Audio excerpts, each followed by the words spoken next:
மேலும் தேவனுடைய வார்த்தைக்காக நம்ம கடந்து வந்திருக்கிறோம். ஆமேன். கர்த்தர் நம்மோடு கூட பேசும்படியாய் நம்ம எல்லாரும் கண்களை மூடி நம்ம ஆண்டவரிடத்துல கேட்கலாம். அவர் பேசுகிற தேவன். ஹல்லேலூயா. அவர் பேசுகிற தேவன். நிச்சயமாக உங்களுக்காக அவர் பேசுவார், எனக்காக அவர் பேசுவார், சபைக்காக அவர் பேசுவார். அவருடைய சத்தத்தை கேட்கக்கூடிய செவிகளை தேவன் நமக்கு தருவாராக. அன்பின் தகப்பனே, இந்த நல்ல காலை வேளைக்காக நாங்கள் நன்றி செலுத்துகிறோம். ஆண்டவரே, என்னை மறைத்து கர்த்தருடைய ஆவியானவர் இடைப்படுவீராக. ஆண்டவரே அப்பா, நீங்க சொல்ல ஆகும் கட்டளையிட நிற்கும் பரலோகத்திலிருந்து எங்களுக்காக ஆயத்தம் பண்ணப்பட்ட வார்த்தைகளை, மன்னாவை கர்த்தர் இன்றைக்கு எங்களுக்கு தந்து பலப்படுத்துவீராக, எங்களை போஷிப்பீராக. ஆண்டவரே, வார்த்தைக்கு விரோதமாக கிரியை செய்கிற எல்லா அந்தகாரத்தின் கிரியைகள் வெளியேறட்டும். இந்த நேரத்திலும் கர்த்தருடைய வார்த்தை முழுவதுமாக எங்கள் மத்தியிலே செயல்படுவதாக. இயேசுவின் மூலம் பிதாவே, ஆமேன், ஆமேன்.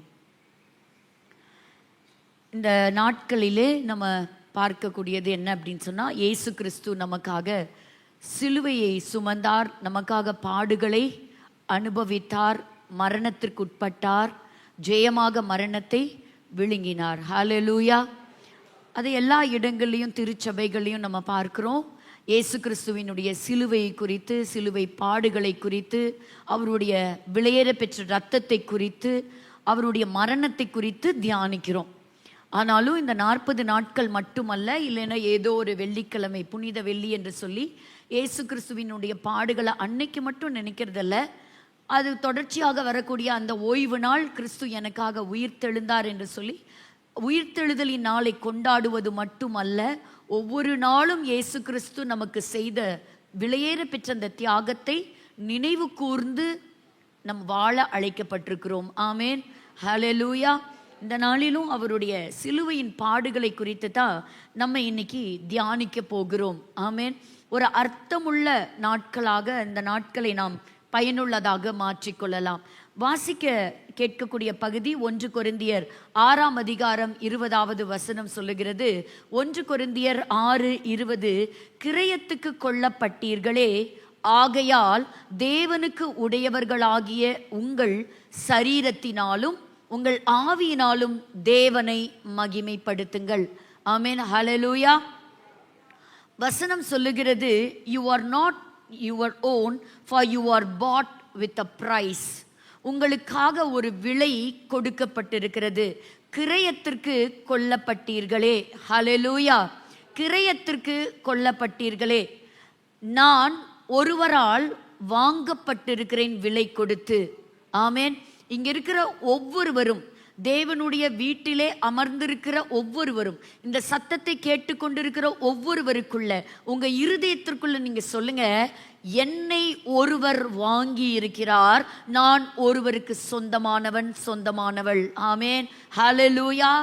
அப்ப அடுத்த வார்த்தை சொல்லுகிறது, ஆகையால், and therefore தேவனுக்கு உடையவைகளாகிய உங்கள். அப்ப நீங்கள் யாருக்கு உடையவர்கள்? தேவனுக்கு உடையவர்கள். என்னை விலை கொடுத்து வாங்கியது இந்த கவர்மெண்ட் இல்ல, மற்ற எனக்கு அறிந்த மனிதர்கள் அல்ல, என்னை தேவன் விலை கொடுத்து வாங்கி இருக்கிறார். ஹல்லேலூயா.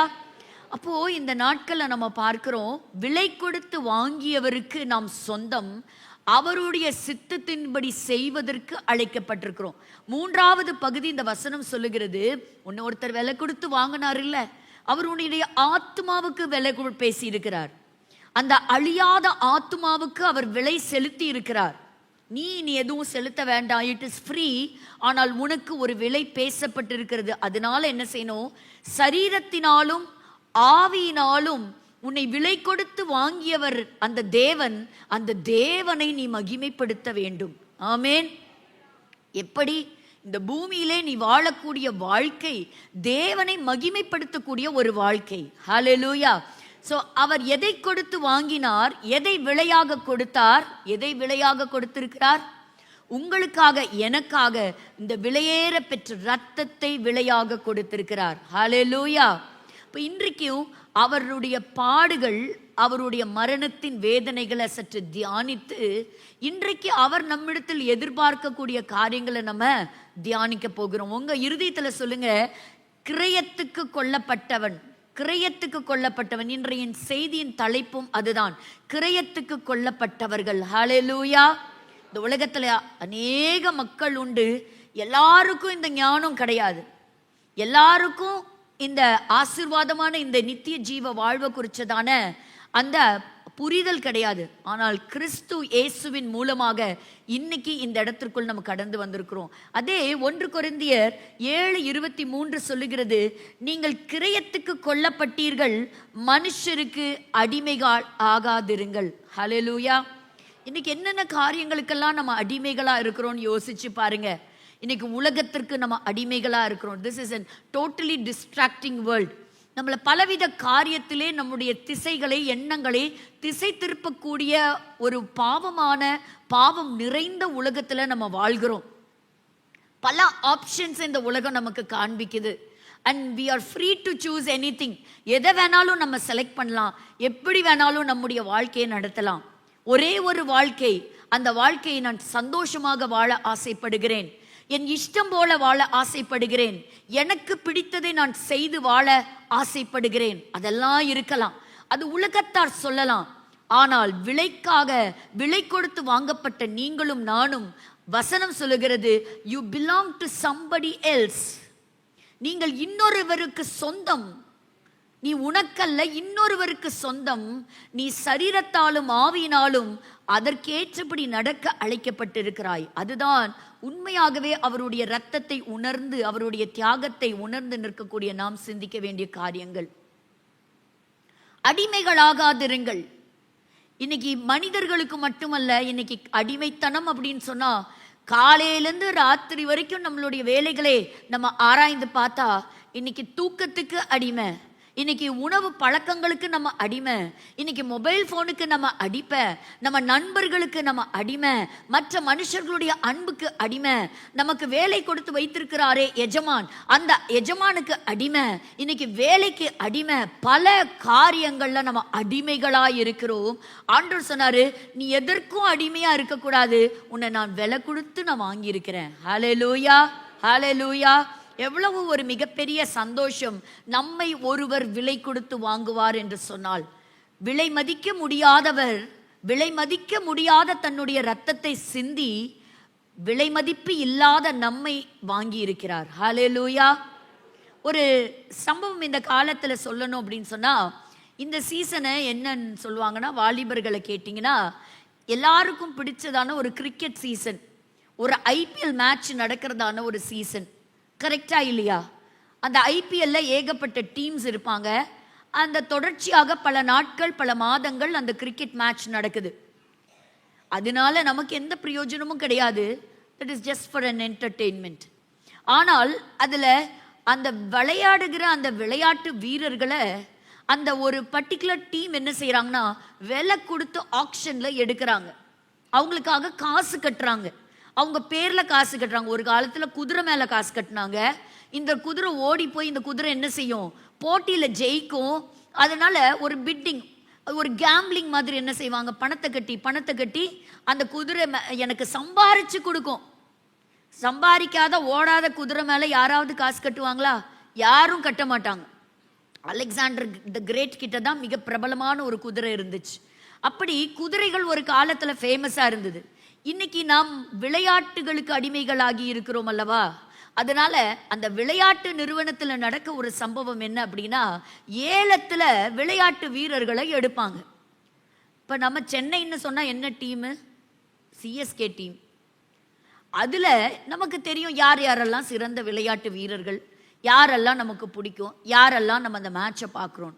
அப்போது அந்த விளையாட்டு வீரர்களை தேர்வு செய்யக்கூடிய அந்த கம்பெனி என்ன செய்யுது, உரிமையாளர்கள் அவங்க மேலே கோடிக்கணக்கான பணத்தை இன்வெஸ்ட் பண்ணுறாங்க. கோடிக்கணக்கான பணம். ஏன்? அவர்கள் மூலமாக இந்த டீம் ஜெயிக்கும், அவங்க மூலமாக எனக்கு ஒரு லாபம் வரும், அவங்க மூலமாக நான் வெற்றியை சம்பாதிப்பேன். யாராவது விளையாடாத வீரர்கள் மேலே காசு கட்டுவாங்களா? நான் கேள்விப்பட்ட செய்தி என்ன, அதில் ஒருவேளை 300 அல்லது 300க்கு மேற்பட்ட ஒரு 400 பிளேயர்ஸ் தேவைப்படுவாங்களாம். ஆனால் அந்த இடத்துல ஏலத்தில் நிற்பவர்கள் கிட்டத்தட்ட 1000க்கும் மேற்பட்ட வீரர்கள் இருப்பாங்க. அப்போ சிலர் என்ன செய்வாங்களா, தக்க வைத்துக் கொள்வார்கள், அவர்களை ஏலத்தில் விடவே மாட்டாங்களாம். ஸோ அவங்க எல்லாரும் என்ன செய்ய மாட்டாங்க, ஏலத்துக்கே போக மாட்டாங்க. ஏன்னா அவங்கெல்லாம் நல்லா விளையாடக்கூடியவர்கள், அவங்க அந்த டீமுக்கு பெருமை சேர்க்கக்கூடியவர்கள். அதனால அவங்க எல்லாம் ஏலத்துக்கே விட மாட்டாங்க. ஆனால் நிறைய பிளேயர்ஸ் ஏலத்துக்கு வராங்க. ஏலத்துக்கு வரும்போது ஒவ்வொரு டீமா ஒவ்வொருத்தர் மேல காசை கட்டி அவங்கள டீம்ல சேர்த்துறாங்க. குறைஞ்ச ஒரு 25 பிளேயர்ஸ் தேவைன்னா அந்த 25 பேர்த்துக்கு ஒரு கோடிக்கணக்கான பணத்தை அதை தொகையை செலுத்தி என்ன செய்யறாங்க, டீமுக்குள்ள சேர்த்திக்கிறாங்க. அப்போ மற்ற கிரிக்கெட் பிளேயர்ஸ் என்ன ஆவாங்க, they are called to be unsold. ஒரு பெஞ்சில் வச்சிடறாங்க. ஏன்னு கேட்டா, நீ பயனற்றவன், உன்னை நான் என்னுடைய டீம்ல சேர்த்தா அதனால எனக்கு பயன் இல்லை, உன் மேல நான் பணத்தை கட்டுறதுனால பிரயோஜனம் இல்லை அப்படின்னு சொல்லி அன்சோல்டு அப்படின்னும் சில கிரிக்கெட் வீரர்கள் இருப்பாங்களாம். இந்த உலகம் லாபம் எங்க கிடைக்குதோ அது மேல என்ன செய்யும், பணத்தை கட்டும், பணத்தை செலவு பண்றாங்க. வசனம் சொல்லுகிறது, கிரயத்துக்கு கொல்லப்பட்டிருக்கிறீர்கள். அப்ப ஆண்டவரும் சில இன்வெஸ்ட்மெண்ட் பண்ணியிருக்கிறாரு. ஆண்டவர் சிலரை விலை கொடுத்து வாங்கி இருக்கிறார். இதுல யார் மேல கொடுத்திருக்கிறார் தெரியுமா, இந்த அன்சோல்டுன்னு ஒரு கேட்டகரி இருக்கிறாங்க பாருங்க, பிளேயர்ஸ். அவங்க எல்லாம் நீங்களும் நானும் தான். நேசிக்கப்படத்தகாதவர்கள், பரிசுத்தத்தை பல சமயங்களிலே இழந்தவர்கள், உலகத்தின் பிற்பான போனவர்கள், இருளில் இருந்தவர்கள், அசுத்தத்திலே இருந்தவர்கள், ஆண்டவரை அறியாத விக்கிரக ஆராதனையிலே கிடந்த நம்மை, எவ்விதத்திலும் அவருக்கு பிரயோஜனம் இல்லாத நம்மை தேவன் தேடி வந்தார், விலை கொடுத்து வாங்கி இருக்கிறார். ஹல்லேலூயா! எவ்வளவு பேர்த்துக்கு இது சந்தோஷம். உலகத்துல பலர் மரிக்கிறாங்க, பலருக்கு மரணத்தை குறித்து ஒரு பயம் உண்டு. ஆனால் கிறிஸ்தவர்களுக்கு அந்த பயமே கிடையாது. ஏன்னு சொன்னா, we are going back home. நம்முடைய வீட்டிற்கு நாம் போகின்றோம், நம்முடைய தகப்பன் வீட்டிற்கு நம்ம போகிறோம்.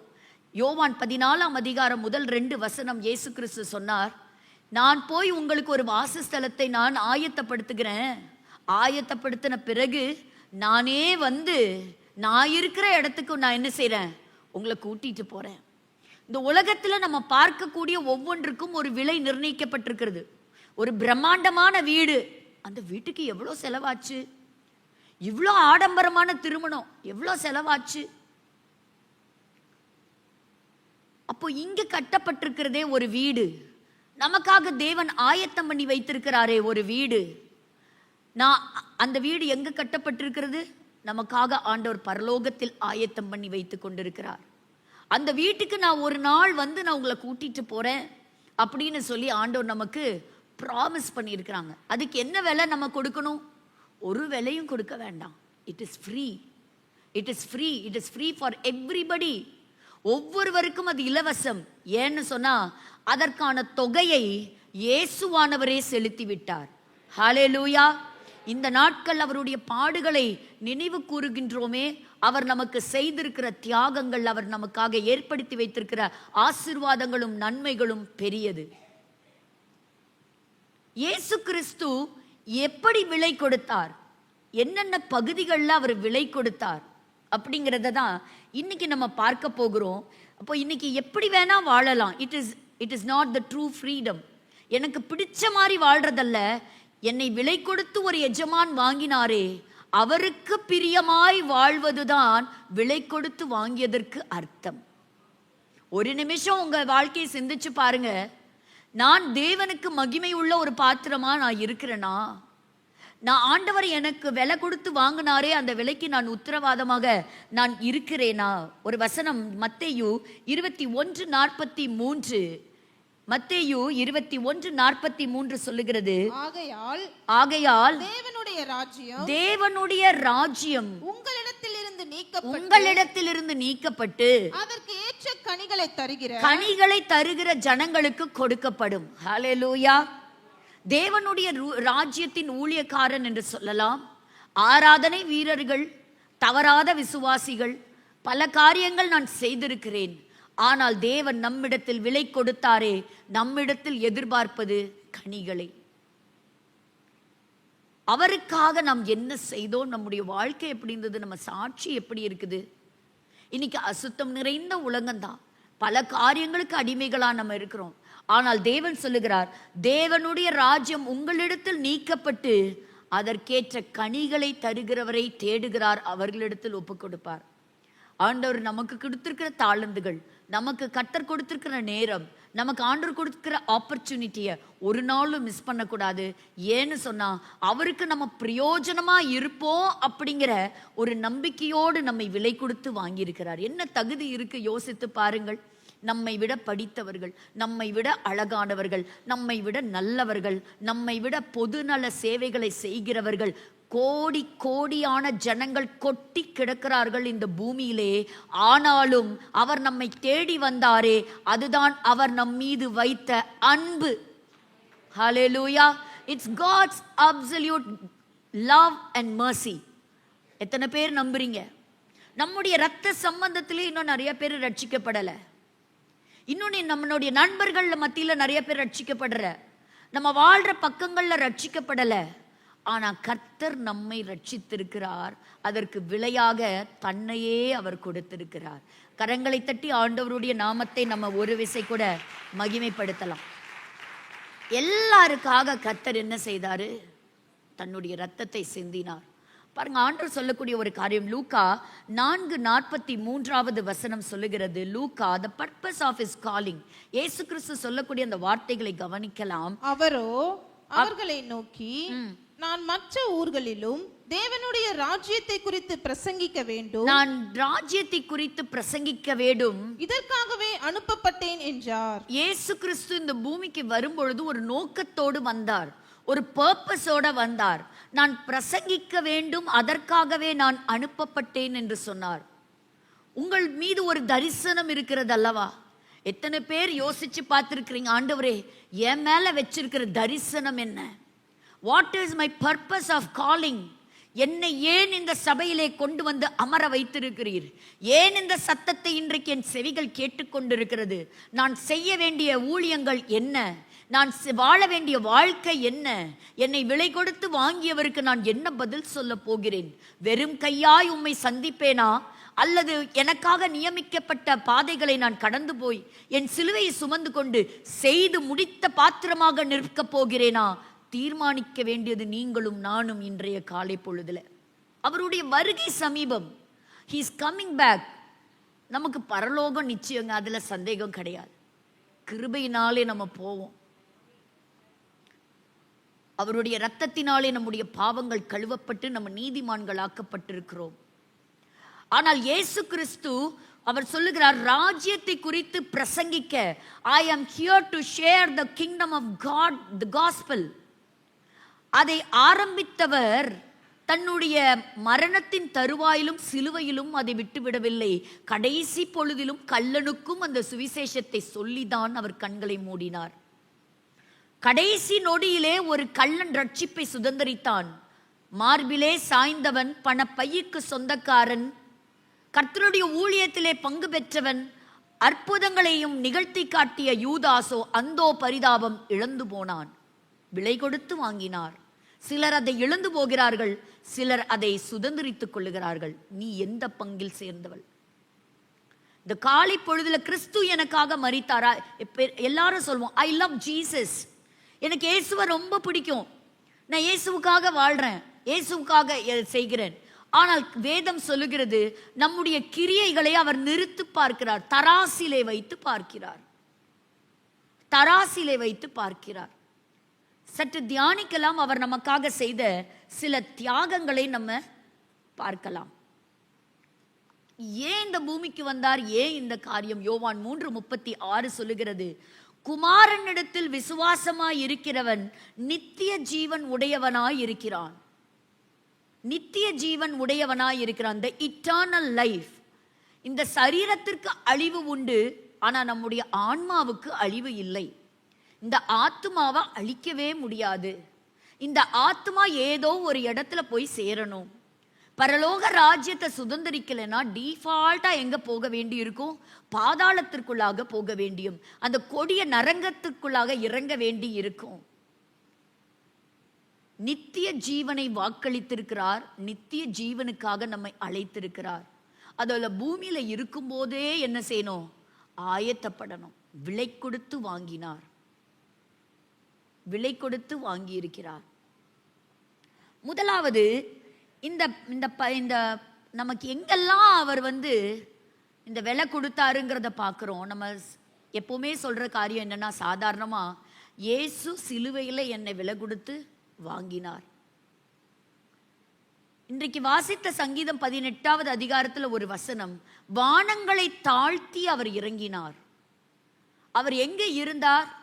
மகிமையிலே இருந்தார், உன்னதத்திலே இருந்தார். தேவ தூதர்களால் போற்றப்படும் அந்த பரிசுத்தர் பரிசுத்தர் என்கின்ற இடைவிடாத ஆராதனைக்கு நடுவிலே இருந்தார். He is our creator. 2 காரியம் நம்ம அவருக்கு சொந்தம். 1, அவர் நம்மை சிருஷ்டித்தார். நம்ம குரங்குல இருந்து வந்தோமா? இல்லை. ஏதோ ஒரு பெரிய ஒரு தியரி சொல்றது போல சம் அட்டாமிக் பார்ட்டிகல்ஸ்னால இப்படி எலக்ட்ரான் நியூட்ரான் ஏதோ சொல்லி அதுலேருந்தெல்லாம் அப்படி வரல. நம்மை தேவன் பார்த்து பார்த்து சிருஷ்டித்தார், அழகாய் சிருஷ்டித்தார். சங்கீதம் 139 அது வர்ணிக்கின்றது. God created us in his own image. சாயலாகவே சிருஷ்டித்தார். அதனால நான் அவருக்கு சொந்தக்காரர். 2, என்னை விலை கொடுத்து வாங்கினார். அதனால் எனக்கு ஓனர்ஷிப் ரைட்ஸ் அவருக்கு தான் அதிகம் இருக்கு. ஒவ்வொரு காரியத்தையும் நம்ம பார்க்கும்போது செய்யும் போது நம்ம நினைக்க வேண்டிய ஒரு காரியம் என்ன ஒருத்தர் விலை கொடுத்து வாங்கிட்டார், நான் அவருக்கு சொந்தம், அவருக்கு வாழ விரும்புறேன். முதலாவது இயேசு கிறிஸ்து நமக்காக எங்க பே பண்ணார் தெரியுமா? பரலோகத்தை விட்டு இந்த பூமிக்கு வந்தார். வாசிக்கலாம், யோவான் 6:38 சொல்லுகிறது. 6:38, யோவான் 6:38, என் சித்தத்தின்படி அல்ல, என்னை அனுப்பினவருடைய சித்தத்தின்படி செய்யவே நான் வானத்திலிருந்து இறங்கி வந்தேன். இயேசு ஏதோ 2000 வருஷத்துக்கு முன்னாடி வரலங்க. இயேசு கிறிஸ்து பரலோகத்தில் வீற்றிருந்தார், மகிமையின் சிங்காசனத்திலே வீற்றிருந்தார். அது எல்லாத்தையும் விட்டுட்டு இந்த பூமிக்கு இறங்கி வந்தார். யாருமே மேலே இருக்கிறவங்க கீழே வர்றதுக்கு ஒரு நாளும் விரும்ப மாட்டோம். ஒரு வேலையா அந்த வேலையில அடுத்தடுத்த ப்ரமோஷன்ல போகணும். ஒரு சம்பளமா அடுத்த ஒரு வேலைக்கு போகும்போது இதை விட ஒரு 1000 ரூபாயாச்சும் நமக்கு ஜாஸ்தி கிடைக்கணும். அப்படிப்பட்ட ஒரு உயர்வு, எல்லாத்துலேயுமே ஒரு உயர்வை தேடுகிறோம். ஆனால் ஒருவர் உயர்விலிருந்து தாழ்விடத்திற்கு வந்தார். வானம் என் சிங்காசனம், பூமி என் பாதப்படி என்று சொன்ன இந்த பூலோகத்திற்கு தன்னை தாழ்த்தி இறங்கினார். ஹல்லேலூயா. அதுதான் the first installment. இன்னைக்கு எல்லா பொருட்களும் நம்ம எப்படி வாங்குறோம்? இஎம்ஐல வாங்குறோம், இன்ஸ்டால்மெண்ட்ல வாங்குறோம். இயேசு கிறிஸ்துவும் உங்களையும் என்னையும் வாங்கிய முதல் இன்ஸ்டால்மெண்ட் இதுதான். எப்பொழுது அவர் வானத்தை விட்டு இறங்கினாரோ, அவர் இந்த பூமிக்கு வந்தாரோ, அந்த வாழ்க்கையை ஏன் தேர்வு செய்தார் தெரியுமா? உங்களையும் என்னையும் நினைத்துத்தான் வந்தார். ஹல்லேலூயா. ஐயோ, என் பிள்ளை, என் மக எனக்காகத்தான் ஏசப்பா இந்த பூமிக்கு வந்தாங்க. எப்படி வந்தார் தெரியுமா? தேவ தூதர்களிலும் சற்று சிறியவராக காணப்பட்டார். எபிரேயர்ல நம்ம வாசிக்கிறோம். அடிமையின் ரூபம் எடுத்து வந்தார். ஒரு அடிமையா வந்தாராம். பிலிப்பியர் 2ஆம் அதிகாரத்துல வாசிக்கிறோம், தேவனுடைய ரூபமா இருந்தும் அதை கொள்ளையாடின பொருளாக அவர் எண்ணாமல் தன்னைத்தானே தாழ்த்தினார், மரண பரியந்தம் தன்னை தாழ்த்தினார், சிலுவையிலே தன்னை தாழ்த்தினார். அது அவர் நமக்காக செய்த முதல் தியாகம், the first installment. அவர் நமக்கு செய்த முதல் கிரயம். ஹல்லேலூயா. பிறந்தது எந்த இடம் யோசித்து பார்க்கும் பொழுது ஒரு பெத்லஹேம்னு சொல்லக்கூடிய எப்ராத்தா என்னப்பட்ட பெத்லஹேமே, அந்த இடத்துல அந்த பிறந்த ஒரு இயேசுவானவர் பிறந்த பொழுது அவர் கண் விழிச்சப்பே அவர் காதுல கேட்ட சத்தம் என்ன சத்தமா இருக்கும்? ஆடு மாடு கத்துற ஒரு சத்தம் தான். அவர் மூக்குல என்ன வாசம் போயிருக்கும்? ஆடு மாட்டினுடைய சாணியினுடைய ஸ்மெல்லு தான். சுகந்த வாசனையான பலிகள் மத்தியிலே இருக்கக்கூடிய தேவனானவர் எல்லாவற்றையும் விட்டு தாழ்மையின் கோலத்தை, தாழ்மையின் ரூபமாகி இந்த பூமிக்கு வந்தார். எதற்கு? உங்களுக்காக, எனக்காக அந்த நீதியின் வஸ்திரத்தை கொடுக்கும்படியாக அவர் வந்தார். அவர் வரலன்னா நம்மனால மேலே போகவே முடியாதுங்க. ஹல்லேலூயா. If Jesus would have not come, பல மதங்கள் உண்டு, எல்லா மதங்களிலும் ஏதோ ஒரு முற்றுப்புள்ளி உண்டு. ஆனால் ஆனால் கிறிஸ்தவத்தில் மட்டும்தான் கிறிஸ்துவினுடைய மரணம் பல சாப்டருடைய ஆரம்பமாக இருக்கிறது. ஹல்லேலூயா. அவருடைய சகாப்தம் முடியல, அது ஒரு ஆரம்பமாக இருக்கிறது. முதலாவது நம்ம நினைக்கணும், எனக்காக இயேசு செய்த முதல் கிரயம், he paid my first installment, taking the lowest place on earth. இன்னைக்கு ரொம்ப வசதி இல்லைனாலும் அட்லீஸ்ட் ஜிஹெச்ல போயாச்சும் அந்த குழந்தை பிறக்கட்டும்னு நினைப்போம். யாரும் மாட்டு தொழுவத்தில் போய் குழந்தைய பெற்றுக்கணும்னு யாரும் ஆசைப்பட மாட்டோம். சுகாதாரமற்ற ஒரு ஆரோக்கியம் இல்லாத இடம். ஏன் வந்தாருன்னா நம்மளை மகிமைக்கு கொண்டு போகத்தான். ஆமேன், ஹல்லேலூயா. வானத்திலிருந்து அவர் இறங்கி வந்தார். இந்த இயேசுவானவர் இந்த பூமிக்கு வருவதற்கு முன்பாக அவர் வானத்தில் இருந்தார். வானத்தை பார்த்திருக்கிறீங்களா? வானத்தை அழகாக படைத்திருக்கிறார், விரித்திருக்கிறார். ஒரு நாள் வரும் சுருட்டி எடுப்பார். வானங்களை எப்படி அமைச்சிருக்கிறாராம்? மேகங்களினாலே அவர் மூடி இருக்கிறார். பூமிக்கு மழையை அவர் ஆயத்தம் பண்ணுகிறார். மழையின் மேல புல்லையை வர்ஷிக்க பண்ணுகிறார், வளர்த்துகிறார். அப்படிப்பட்ட கிரியேட்டர். அப்போ இந்த காலை பொழுதுல பார்க்கிறோம், யோவான் 17:5 படி இந்த உலகம் தோற்றத்திற்கு முன்பாகவே அவர் இருந்தார். வார்த்தையினாலே சகலத்தையும் சிருஷ்டித்தவர். அவர் வார்த்தையாகவே இருக்கின்றார். அவர் அதிசயமான தேவன். உங்களுக்காக எனக்காக தன்னுடைய இடத்தை விட்டு கொடுத்து இந்த பூமிக்கு மண்ணுலகத்திற்கு வந்தார். தனக்கு சொந்தமானதிலே வந்தார். ஆனால் அவருக்கு சொந்தமானவர்களோ அவரை ஏற்றுக்கொள்ளவே இல்லை. இன்னைக்கும் அதே சத்தம்தான், இன்னைக்கும் அதே அழைப்பு தான். ஆனால் அந்த அழைப்பை புரிந்தவர்கள் எத்தனை பேர் நமக்கு தெரியாது. யோவான் 1 ஒரு வசனம் உண்டு. அந்த ஒளி இருளிலே பிரகாசிக்கிறது, இருளானது அதை பற்றி கொள்ளவில்லை. ஒரு நல்ல ஒரு ஷிப் இருந்ததாம். அந்த ஷிப்பு ராத்திரியில் அப்படியே பயணப்பட்டு போயிட்டே இருக்கும்போது ஒரு பயங்கரமான ஃபாகு, பனி மூட்டம், ஒன்றுமே தெரியவே இல்லை, அங்கே என்ன இருக்குன்னே தெரியல.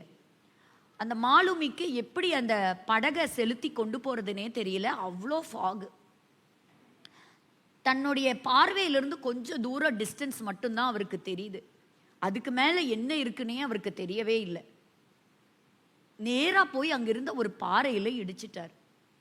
ராத்திரி முழுவதும் அந்த கப்பல்லையே மாலுமியும் அவரோடு கூட பயணித்தவர்களும் காத்திருக்கிறாங்க. அங்கே இருக்கக்கூடிய அந்த ஃபாகு விலகின பிறகுதான் பார்த்தாரு, அடடா இன்னும் கொஞ்சம் டிஸ்டன்ஸ் போயிருந்தா கரை, அந்த லைட் ஹவுஸ் அங்கே பக்கத்தில் தான் இருக்குதுங்கிறது அவர் அப்போ தான் தெரிஞ்சுக்கிட்டார். பலர் சொல்லி கேள்விப்பட்டிருக்கிறேன், நெடுந்தூர பயணம், ரொம்ப தூரம் கிலோமீட்டர் டிராவல் பண்ணி வந்தோம், பத்திரமா வந்தோம், வீடு இங்கே தான், வீட்டுக்கிட்ட சேரும் பொழுது ஒரு விபத்திலே மாட்டிக்கொண்டார், மரித்து போனார். இங்கே தான். பல சமயங்களிலே தேவன் வைத்திருக்கிற ஆசீர்வாதங்கள் இந்த இருள் நம்மை மறைத்து விடுகிறது.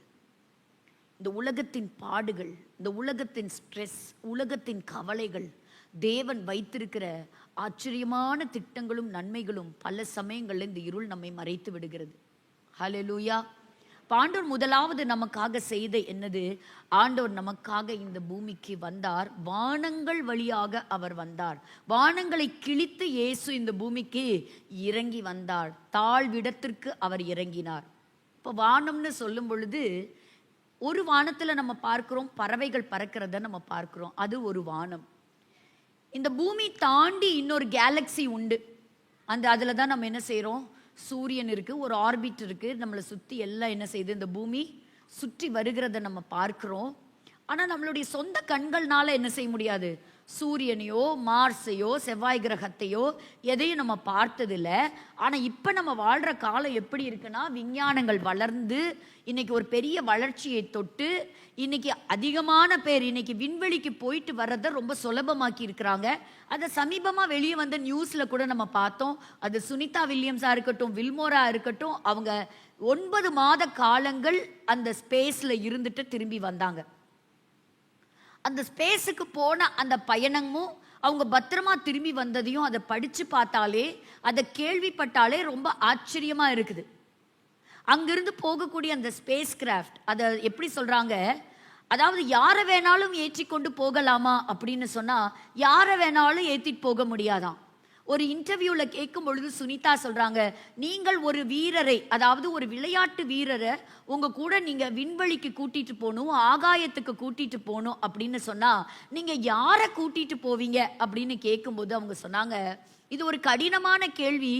ஏன்னு கேட்டா ரொம்ப உயரமாகவும் இருக்கக்கூடாது, ரொம்ப குள்ளமாகவும் இருக்கக்கூடாது, ரொம்ப குண்டாவும் இருக்கக்கூடாது, வியாதியோடு பலவீனங்களோடு இருந்தா கூட்டிட்டு போக முடியாது.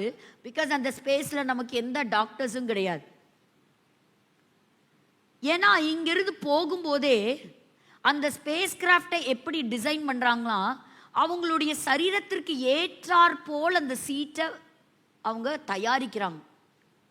யாருக்கு தயாரிக்கிறாங்களோ அவங்க தான் அதுல பயணிக்கலாம். இன்னைக்கு நான் வரல, எனக்கு பதில் இன்னொருத்தவங்க போலானா போக முடியாது. எந்த இடத்துல ஸ்பேஸ் அதிகமாக கொடுக்கணும், எந்த இடத்துல ஸ்பேஸ் கம்மியாக கொடுக்கணும், அதை என்ன செய்யறாங்க, அதுக்கு ஏற்றாற் போல் அந்த கிராஃப்டை டிசைன் பண்றாங்க. எலான் மஸ்குடைய கேப்சூல் போய் அவங்கள பத்திரமா கொண்டு வந்து இங்கிருந்து போய், ஆச்சரியம் என்னன்னு பாருங்க, பல நாடுகளுடைய கூட்டமைப்பு தான் ஒரு இன்டர்நேஷனல் ஸ்பேஸ் ஸ்டேஷன் சொல்லி அதை தயாரித்து அங்கே நிறைய சேம்பர்ஸ் இருக்குது, அங்கேயும் ஆராய்ச்சி நடத்துகிறாங்க. நம்ம மார்ஸ்லேருந்து மினரல்ஸை எப்படி எடுத்துகிட்டு வரலாம், இந்த பூமிக்கு தேவையான எனர்ஜி எப்படி எடுத்துகிட்டு வரலாம், அந்த இடத்துல பாருங்கள் பயாலஜிக்கல் ரிசர்ச் நடக்குது, அந்த இடத்துல ஒரு சயின்டிஃபிக் ரிசர்ச் நடக்குது, மெக்கானிக்கல் சம்மந்தப்பட்ட ரிசர்ச் நடக்குது, பல ஆராய்ச்சி கூடங்கள் அங்கே நடந்துக்கிட்டு தான் இருக்குது. அங்கிருந்து வெளியே வரும்பொழுது இந்த பூமி அட்மாஸ்பியர் ஒன் ஸ்பேஸுக்குள்ள போயிட்டா என்னாகும், எல்லாரும் பறக்க ஆரம்பிச்சிருவாங்க. இதெல்லாம் தாண்டி அங்க போய் எப்படி தங்கி இருக்கணும், எப்படி அங்க இருக்கக்கூடிய தகவல்களை சேகரிக்கணும், நிறைய டேட்டாவை எடுத்துட்டு இந்த பூமிக்கு திரும்பினாங்க. இப்ப சமீபத்தில் வந்த சுனிதா வில்லியம்ஸா இருக்கட்டும், வில்மோரா இருக்கட்டும், அவங்க வந்தது ரொம்ப இட் இஸ் ஒரு ஹிஸ்டாரிக்கல் ஈவெண்ட் தான் சொல்றாங்க. ஏன்னா இது போய் கரெக்டா அந்த பார்க்கிங் லாட்ல போய் ஃபிட் ஆகி அவங்களை இங்க எக்ஸ்சேஞ்ச் பண்ணி அவங்கள மாத்தி கொண்டு வந்து இந்த பூமிக்கு பத்திரமா அவங்களை கொண்டு வந்து தர இருக்கணும். அதுல வழியில எங்க வேணாலும் தொழில்நுட்ப கோளாறுகள் வரலாம். அப்படி இப்படி ஒரு பயணத்திற்கு போயிட்டு வர்றதே நமக்கு இவ்வளவு பெரிய ஒரு சேலஞ்சா இருக்கும். அதிகமான கோடிகள் செலவாகும்னு கூட சொல்றாங்க. ஒரு சிலரே பயணிக்க முடியும். அப்ப அவங்க சொன்னாங்க, இந்த பூமியில இருக்கும் போதே நீ ஸ்பேஸுக்கு போறதுக்கு தயாராகணும். மென்டலா பிசிக்கலா நீ தயாராகணும். ஆண்டவர் சொல்லுகிறார், நான் வந்து உங்களை நான் இருக்கும் இடத்திற்கு, என்னுடைய வாசஸ்தலத்திற்கு நான் கொண்டு போகிறேன். அப்ப அதுக்கு நம்ம எவ்வளோ பெரிய தயாரான நிலையில நம்ம இருக்கணும். முதல் அவர் செய்து காண்பித்தது, தன்னுடைய உன்னத ஸ்தானத்தை விட்டு தாழ்மையான ஒரு ஸ்தானத்திற்கு தேவன் உங்களுக்காக எனக்காக அவர் இறங்கினார். அப்போ பரலோக ராஜ்யத்திற்குள்ள நம்ம போகணும்னா அந்த நீதியின் வஸ்திரத்தை கர்த்தர் நமக்கு தரணும். You cannot go in your ordinary dress to the space. அதுக்குன்னு டிசைன் பண்ண சூட், அதுக்குன்னு டிசைன் பண்ண அந்த ஸ்பேஸ் சூட்ல தான் நம்ம போகணுமா? அப்போ இதெல்லாம் தாண்டி ஒருவர் போனார். இது 2வது வானம். ஆனால் வேதத்தில் ஒரு பகுதி உண்டு, ஒருவர் இதையும் தாண்டி போய் வந்தார். யார் அவர்? பவுல். அதுல அவர் சொல்லக்கூடியது, எந்த அளவுக்கு ஆண்டவரோடு நெருங்கி இருந்தால், எந்த அளவுக்கு ஆண்டவரோடு தன்னுடைய ஜெபத்திலே தன்னுடைய நேரத்தை செலவிருந்தால் ஆண்டவர் ரகசியங்களை வெளிப்படுத்தி இருப்பார். 2 கொரிந்தியர் 12ஆம் அதிகாரம் 2வது வசனத்தை வாசிக்கும் பொழுது, பவுல் என்று சொல்லக்கூடிய ஒரு அப்போஸ்தலர் அவர் சொல்றாரு, கிறிஸ்துவுக்குள்ள ஒரு மனுஷனை எனக்கு தெரியும். அது அவர் தான். என்ன தாழ்மை பாருங்க. இன்னைக்கு கொஞ்சம் வெளியூர் போயிட்டு வந்தானே நம்ம பல காரியங்களை குறித்து பெருமை பாராட்டுகிறோம். நான் யார் தெரியுமா, என் படிப்பு என்ன தெரியுமா, என் குடும்பம் தெரியுமா, என் சொத்துக்கள் தெரியுமா, நம்மை பற்றி மார்தட்டிக்கிறோம். இவர் தாங்க ஃபர்ஸ்ட் ஆஸ்ட்ரோனட், ஸ்பேஸுக்கு போன ஃபர்ஸ்ட் ஆஸ்ட்ரோனட் நம்ம பவுல் தான். அவர் சொல்றாரு, 14 வருஷத்துக்கு முன்ன 3ஆம் வானம் வரைக்கும் எடுக்கப்பட்டான். அப்போ நமக்கு தெரியாத புரியாத பல காரியங்கள், இன்விசிபிள் திங்ஸ் இந்த பியாண்ட் த ஸ்பேஸ் இருக்கு. அவர் சொல்றாரு, I went up to the 3rd heaven. எடுக்கப்பட்டான். அவன் சரீரத்தில் இருந்தானா, சரீரத்தில் வேற விதமா இருந்தானா, அதை தேவன் அறிவார், நான் அறியேன். அடுத்த வசனம் 3வது வசனம் சொல்லுகிறது, அந்த மனுஷன் 3வது வானத்திற்குள் அவன் நுழைந்த இடம் எது தெரியுமா? பாரடைஸ். எத்தனை பேர் நம்புறீங்க பாரடைஸ்னு ஒரு இடம் இருக்குன்னு? நம்முடைய ஆத்மா ஒரு இளைப்பாற வேண்டிய ஒரு இடம். பரதீசுக்குள் எடுக்கப்பட்டான். மனுஷர்கள் பேசுற லாங்குவேஜ் அவங்க பேசல, எனக்கு அது புரியல. வாக்கு கெட்டாததுமாகிய வார்த்தைகளை கேட்டான் என்று அறிந்திருக்கிறேன். He saw certain mystery. அவருடைய ஞானத்துக்கு புரியாத காரியங்கள் எழுதினதிலே வேதாகமத்தில் இந்த 12 லெட்டர்ஸை எழுதின இந்த பவுல we call him so intelligent. அவர் சொல்றாரு, அந்த வானம் ரொம்ப பயங்கரமா இருந்தது, ஆச்சரியமா இருந்தது. இந்த பூமி மாதிரி இல்லை, இந்த பூமியில நடக்கிற காரியங்கள் மாதிரி அங்க இல்லை, அங்க ஒரு வித்தியாசமான சம்பவம் நடந்தது. அப்போ கர்த்தர் பவுலை 3வது வானத்துக்கு எடுத்துக்கொண்டு போய் சில ரகசியங்களை வெளிப்படுத்தினார். அப்பேற்பட்ட அந்த வானத்தை விட்டு இயேசுவானவர் இந்த பூமிக்கு வந்தார். கரங்களை தட்டி நம்ம ஆண்டவருக்கு மகிமை செலுத்தலாம். வேதத்துல நம்ம வாசிக்கும் பொழுது இயேசு கிறிஸ்துவினுடைய மரணத்தை பற்றி, அதுல விசேஷமா அவர் இந்த பூமியில வாழ்ந்த கடைசி 3 நாட்களை மட்டும் 4 சுவிசேஷ புஸ்தகங்கள், மத்தேயு, மார்க்கு, லூக்கா, யோவான்ல மட்டும் 1/5 ஆஃப் த போர்ஷன் அவருடைய கடைசி 3 நாட்களை பத்தி மட்டும்தான் எழுதியிருக்கான். ஒருவேளை இயேசு கிறிஸ்து செய்த 3.5 ஆண்டு காலங்கள் ஊழியங்கள் பதிவு செய்யப்பட்டிருந்தா கிட்டத்தட்ட 8400 பக்கங்களுக்கு மேலாக அவருடைய ஊழியத்தை குறித்து எழுதியிருக்க வேண்டுமா. அத்தனை காரியங்கள் எழுதியிருக்கு. அதாவது 53 வசனத்திற்கு ஒரு வசனம் இயேசு கிறிஸ்துவினுடைய மரணத்தை குறித்து எழுதப்பட்டிருக்கிறது.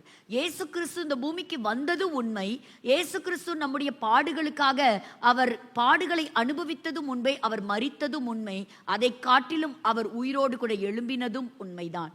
ஹல்லேலூயா, ஹல்லேலூயா. இன்றைக்கும் ஆண்டவர் பல ரகசியங்களை வெளிப்படுத்த விரும்புகிறார். யாருக்கு தெரியுமா? ஜெபிக்கிற ஒரு மனுஷனுக்கு. எம்மாவூர் சீஷர்கள் இயேசு கிறிஸ்து உயிர்த்தெழுந்ததுக்கு பிறகு நடந்து போறாங்க, புரியல, இயேசு கிறிஸ்துவை குறித்து அவங்க பேசிட்டே போறாங்க. ஆனா ராத்திரி வேளையில வீட்டுக்குள்ள சேர்த்துக்கிட்டாங்க, எங்களோடு கூட பந்தி இருங்கன்னு சொல்றாங்க.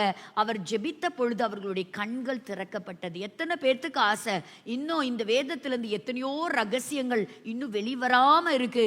ஆண்டவரே, அதை எனக்கு வெளிப்படுத்தி கொடுங்க, என்ன உமக்கு பயனுள்ளவர்களா மாத்துங்க. கர்த்தர் நமக்கு சொல்லி கொடுக்க, கற்றுக் கொடுக்க ஆசையுள்ளவராய் அவர் இருக்கிறார். ஹல்லேலூயா. நாம் கிரயத்திற்கு கொல்லப்பட்டிருக்கிறோம், உலகத்துக்கு அடிமைகளாக வாழ அல்ல. You can never become a slave to the world. Choice is always ours.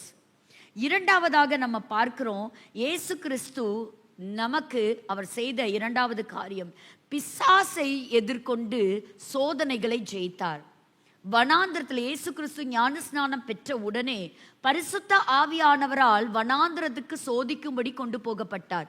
இயேசு கிறிஸ்துவை சோதித்தது யாருங்க? பிசாசு. இன்னைக்கும் நம்ம சொல்றோம், யாரை கை காட்டுறோம்? பல விஷயத்துக்கு நம்ம கை காட்டுறது பிசாசை தான் கை காட்டுறோம். ஆனால் இயேசு கிறிஸ்து பிசாசை ஜெயித்தார், சோதனைகளை ஜெயித்தார், ஜெயித்து காண்பித்தார். இன்னைக்கும் ஆண்டவர் நம்மிடத்துல விரும்புகிற ஒரு காரியம் என்ன? நம்ம அந்த தேவ பலனை பெற்றுக்கொள்ள, ஆண்டவரிடத்திலிருந்து அந்த ரகசியங்களை பெற்றுக்கொள்ள, எப்படி இயேசு கிறிஸ்து பிசாசை ஜெயித்தாரோ அப்படி ஜெயிக்கவே அழைத்திருக்கிறார். நான் இந்த உலகத்தை ஜெயித்தேன், அதனால நீங்களும் கண்டிப்பா ஜெயிப்பீங்க. இதோ சதா காலங்களிலும் நான் உங்களோடு கூட இருக்கிறேன். God with us. அதனால தான் அவருக்கு பேரு இம்மானுவேல். இம்மானுவேல் அப்படின்னு சொன்னாலே என்னதுதான்? ஆமா. ஒரு நாளும் இயேசு கிறிஸ்து தன்னுடைய வல்லமைய தன்னுடைய சுயநலத்துக்காக அவர் யூஸ் பண்ணிக்கிட்டதே கிடையாது. இன்னைக்கு நிறைய இடங்கள்ல நமக்கு ஆண்டவர் கொடுத்திருக்கிற பொசிஷன்ஸ், ஆண்டவர் கொடுத்திருக்கிற பதவிகள், ஆண்டவர் கொடுத்திருக்கிற பணம், ஆண்டவர் கொடுத்திருக்கிற செல்வாக்கு, ஆண்டவர் கொடுத்திருக்கிற உயர்வுகளை பல சமயங்கள்ல நம்முடைய லாபத்திற்காக, நம்முடைய உயர்வுக்காக பயன்படுத்துவது ஒரு பக்கம். ஆனால் இயேசு கிறிஸ்து தேவனுடைய குமாரனா இருந்தும் அவர் தன்னுடைய சொந்த காரியத்திற்காக அவர் பயன்படுத்தவே இல்லை. உதாரணமா பிசாசு சொல்றான், இந்த கல்லெல்லாம் அப்பமா மாத்துங்கன்னு சொன்னா இயேசுவால மாத்திருக்க முடியுமா? முடியாதா? 100% மாத்திருக்க முடியும். ஏன் கேட்டா, அவர் 5 அப்போ 2 மீனையே பல்லாயிரம் ஜனங்களுக்கு கொடுத்த ஒரு தேவன். 12 கூடைகள் நிறைய எடுத்தார்கள், மீதம் எடுக்க செய்கிற கர்த்தர். He is an omnipotent God. சர்வ வல்லமையுள்ள தேவன்.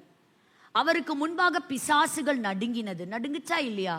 ஐயோ, இவர் தேவனுடைய குமாரன் அப்படின்னு சொல்லி நடுங்குச்சுங்க, பயந்தாங்க. இயேசு கிறிஸ்து தூரத்திலே இருந்த லாசரு மரித்து போனான் என்பதை இருந்த இடத்திலிருந்து சொன்னார். வாங்க இப்ப நம்ம கிளம்பி போலாம், என்னுடைய சிநேகிதன் இப்பொழுது மரித்து போனான். சர்வத்தையும் அறிந்திருக்கிற சர்வ ஞானி அவர். ஆனால் அவர் தன்னை தாழ்த்தினார். இரண்டாவதாக, எங்க தேவகுமாரனை பிசாசு சோதிக்கலாமா? ஆனால் அதற்கு இடம் கொடுத்தார். ஏன் கொடுத்தார் அப்படின்னு சொன்னா, நம்ம மகிமையிலே நம்ம சேர்க்கும்படியாக. ஹல்லேலூயா, ஹல்லேலூயா. கர்த்தர் எவ்வளவு நல்லவர். இன்னைக்கு பல காரியங்கள், சோதனைகளை நம்மளால பல சமயங்களில் ஜெயிக்க முடியல. சீக்கிரத்தில் ஒரு பொய் சொல்லிடுறோம், சீக்கிரத்தில் ஆண்டோர் வேண்டான்னு சொல்லிடுறோம், ஆண்டோர் மேலே கோபம் வந்துடுது. ஆண்டவர் சொல்றாரு, என் மேலே நீ ரொம்ப மனசஞ்சலமாக இருக்கிற, உனக்கு என் மேலே ரொம்ப வருத்தம், ஏன் எனக்கு செய்யலை, ஏன் நான் கேட்டு கொடுக்கல. ஏசாயா 43 ஆண்டவர் சொல்றார், நீ என் மேல ரொம்ப மன வருத்தமா இருக்க யாக்கோபே, நீ என்னை நோக்கி கூப்பிடல, நீ வருவேன்னு நான் காத்திருந்தேன், உன்னை ஏன் தெரிந்து கொண்ட தெரியுமா? இதோ என் ஜனங்கள் என் துதியை சொல்லி வருவார்கள், அதுக்காக உன்னை நான் சோஸ் பண்ணேன். ஆனா நீ பலி செலுத்தல, நீ என்னை தேடி வரல, உன் பாவம் எனக்கு ரொம்ப சங்கடத்தை உண்டாக்குச்சு. இப்படியே எழுதியிருக்கும் அந்த வசனங்கள். உன்னுடைய அக்கிரமங்கள் என்னை ரொம்ப வருத்தத்தை கொடுத்துச்சு. ஆனாலும் அந்த மீட்கும் திட்டத்தை நானே செய்கிறேன், என் நாமத்தின் நிமித்தமாகவே அதை நான் செலுத்துகிறேன். எவ்வளவு நல்ல ஒரு தேவன் பாருங்க. 41வது வசனத்திலிருந்து வாசிக்கும் பொழுது ஆண்டவருடைய இருதயம் பேசுகிறதை நாம் கேட்க முடியும். அவர் நமக்கு செய்த தியாகம் பெருசு. பிசாசை எதிர்கொண்டார், பிசாசை அவர் ஜெயித்தார். மூன்றாவது, அவர் இரண்டாவதாக செய்த கிரயம். முதல் கிரயம், அவர் தாழ்மையின் கோலமாக பெத்லகேமிலே பிறந்தார். இரண்டாவது கிரயம், நாம் சோதனைகள் ஜெயிக்கும்படியாக அவர் சோதனைகளை அவர் ஜெயித்தார், சோதனைகளை சகித்தார். அன்னைக்கு பாருங்க, எல்லா காரியத்தையும் பிசாசு கீழே இருக்கிறத தான் காமிச்சான். இங்கிருந்து குதிச்சா நீங்க மேசியான்னு எல்லாரும் தெரிஞ்சுக்குவாங்க, என்னை வணங்கினா இந்த ராஜ்யமெல்லாம் கொடுத்துருவேன். இன்னைக்கும் இந்த சோதனைக்காரன் ஒருத்தரையும் விட்டு வைக்கிறதில்ல. எல்லா இடங்களிலும் நமக்கு சோதனைகள். கண்களின் இச்சைகளினாலே மாட்டிக்கொள்கிறோம், மாம்சத்தின் இச்சையில மாட்டிக்கிறோம், ஜீவனத்தின் பெருமையில மாட்டிக்கிறோம். இன்றைக்கும் சோதனைக்காரன் சோதிக்கிறான். ஆனால் ஆண்டவர் சொல்றாரு, நான் உனக்கு உதவி செய்கிறேன், இந்த சோதனைகளை ஜெயித்து நீ வெளியே வா, உனக்காக நான் கிரயம் செலுத்தி இருக்கிறேன், இந்த சோதனையில நீ மாட்டிக்காத. ஏன்னா நீ எனக்காக பேச அழைக்கப்பட்டவன். நீ பேச வேண்டிய நேரத்தில் ஒருவேளை நீ பேசலனா, நீ செய்ய வேண்டிய காலத்தை விட்டுட்டு செய்யலனா, இந்த கற்கள் கூப்பிடும்.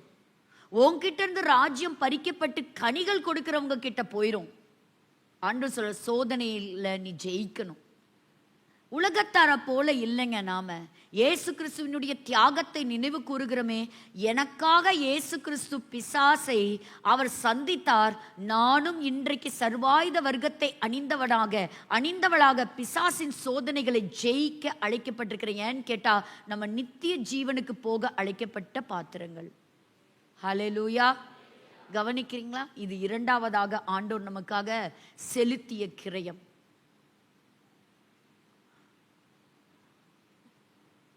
இன்னைக்கு பெரிய பெரிய பிரபலங்களும் கோர்ட்டுக்கெல்லாம் வரும்பொழுது என்ன செய்வாங்கன்னா, மாஸ்க் போட்டுப்பாங்க. ஒரு காலத்தில் கொரோனாக்கு தானே மாஸ்க் எல்லாம் போட்டோம், இன்னைக்கு அப்படியெல்லாம் கிடையாது. ஐடென்டிட்டியை விட்டுருவாங்க.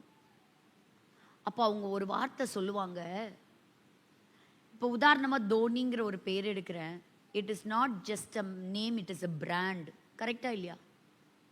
தோனிங்கிறது ஒரு பிராண்டு. அந்த பிராண்டில் அந்த பேரை அவர் வைத்து வரும்போது அதுக்கு மதிப்பு அதிகம். இயேசு கிறிஸ்து நம்மை விலை கொடுத்து வாங்கினார் இல்லையா? நம்ம பேர் இப்போ, உங்க பேர் சாதாரண பேர் இல்லை, நீங்க ஒரு brand. You are a brand ambassador for Christ. நீங்களும் நானும் அம்பாசிடர்ஸ். அப்போ ஒரு உலகத்தில் இருக்கக்கூடிய ஒரு மனிதன் ஒரு 4 அட்வர்டைஸ்மெண்ட்ல வராங்க, இல்லை ஒரு சினிமா காட்சிகளில் வராங்க, இந்த உலகத்தில் ஒரு சோஷியல் மீடியாவில் வர்றாங்க அப்படின்னா, அவங்களுடைய ஐடென்டிட்டி தவறான இடத்துல வருவதற்கு அவங்க சம்மதிப்பது இல்லை, மறைத்து கொள்வாங்க. அவங்க அப்பியர் ஆக மாட்டாங்க, அவங்களுக்கு பதிலாக வேற யாராவது அப்பியர் ஆவாங்க. ஏன்? ஏன்னா it is not just a name, it is a brand. எப்பொழுது இயேசு கிறிஸ்து உங்களையும் என்னையும் வாங்கினாரோ, உங்களுக்கு பெயருக்கு பின்பாக கிறிஸ்து என்கின்ற பெயர் இணைக்கப்பட்டிருக்கிறது. So you are a grand brand ambassador for Christ and you are entitled for the royal family of Christ. பிரிட்டன்ல இருக்கிற குடும்பத்தை தான் ராஜ வம்ச குடும்பம்னு சொல்லுவாங்க, த ராயல் ஃபேமிலி.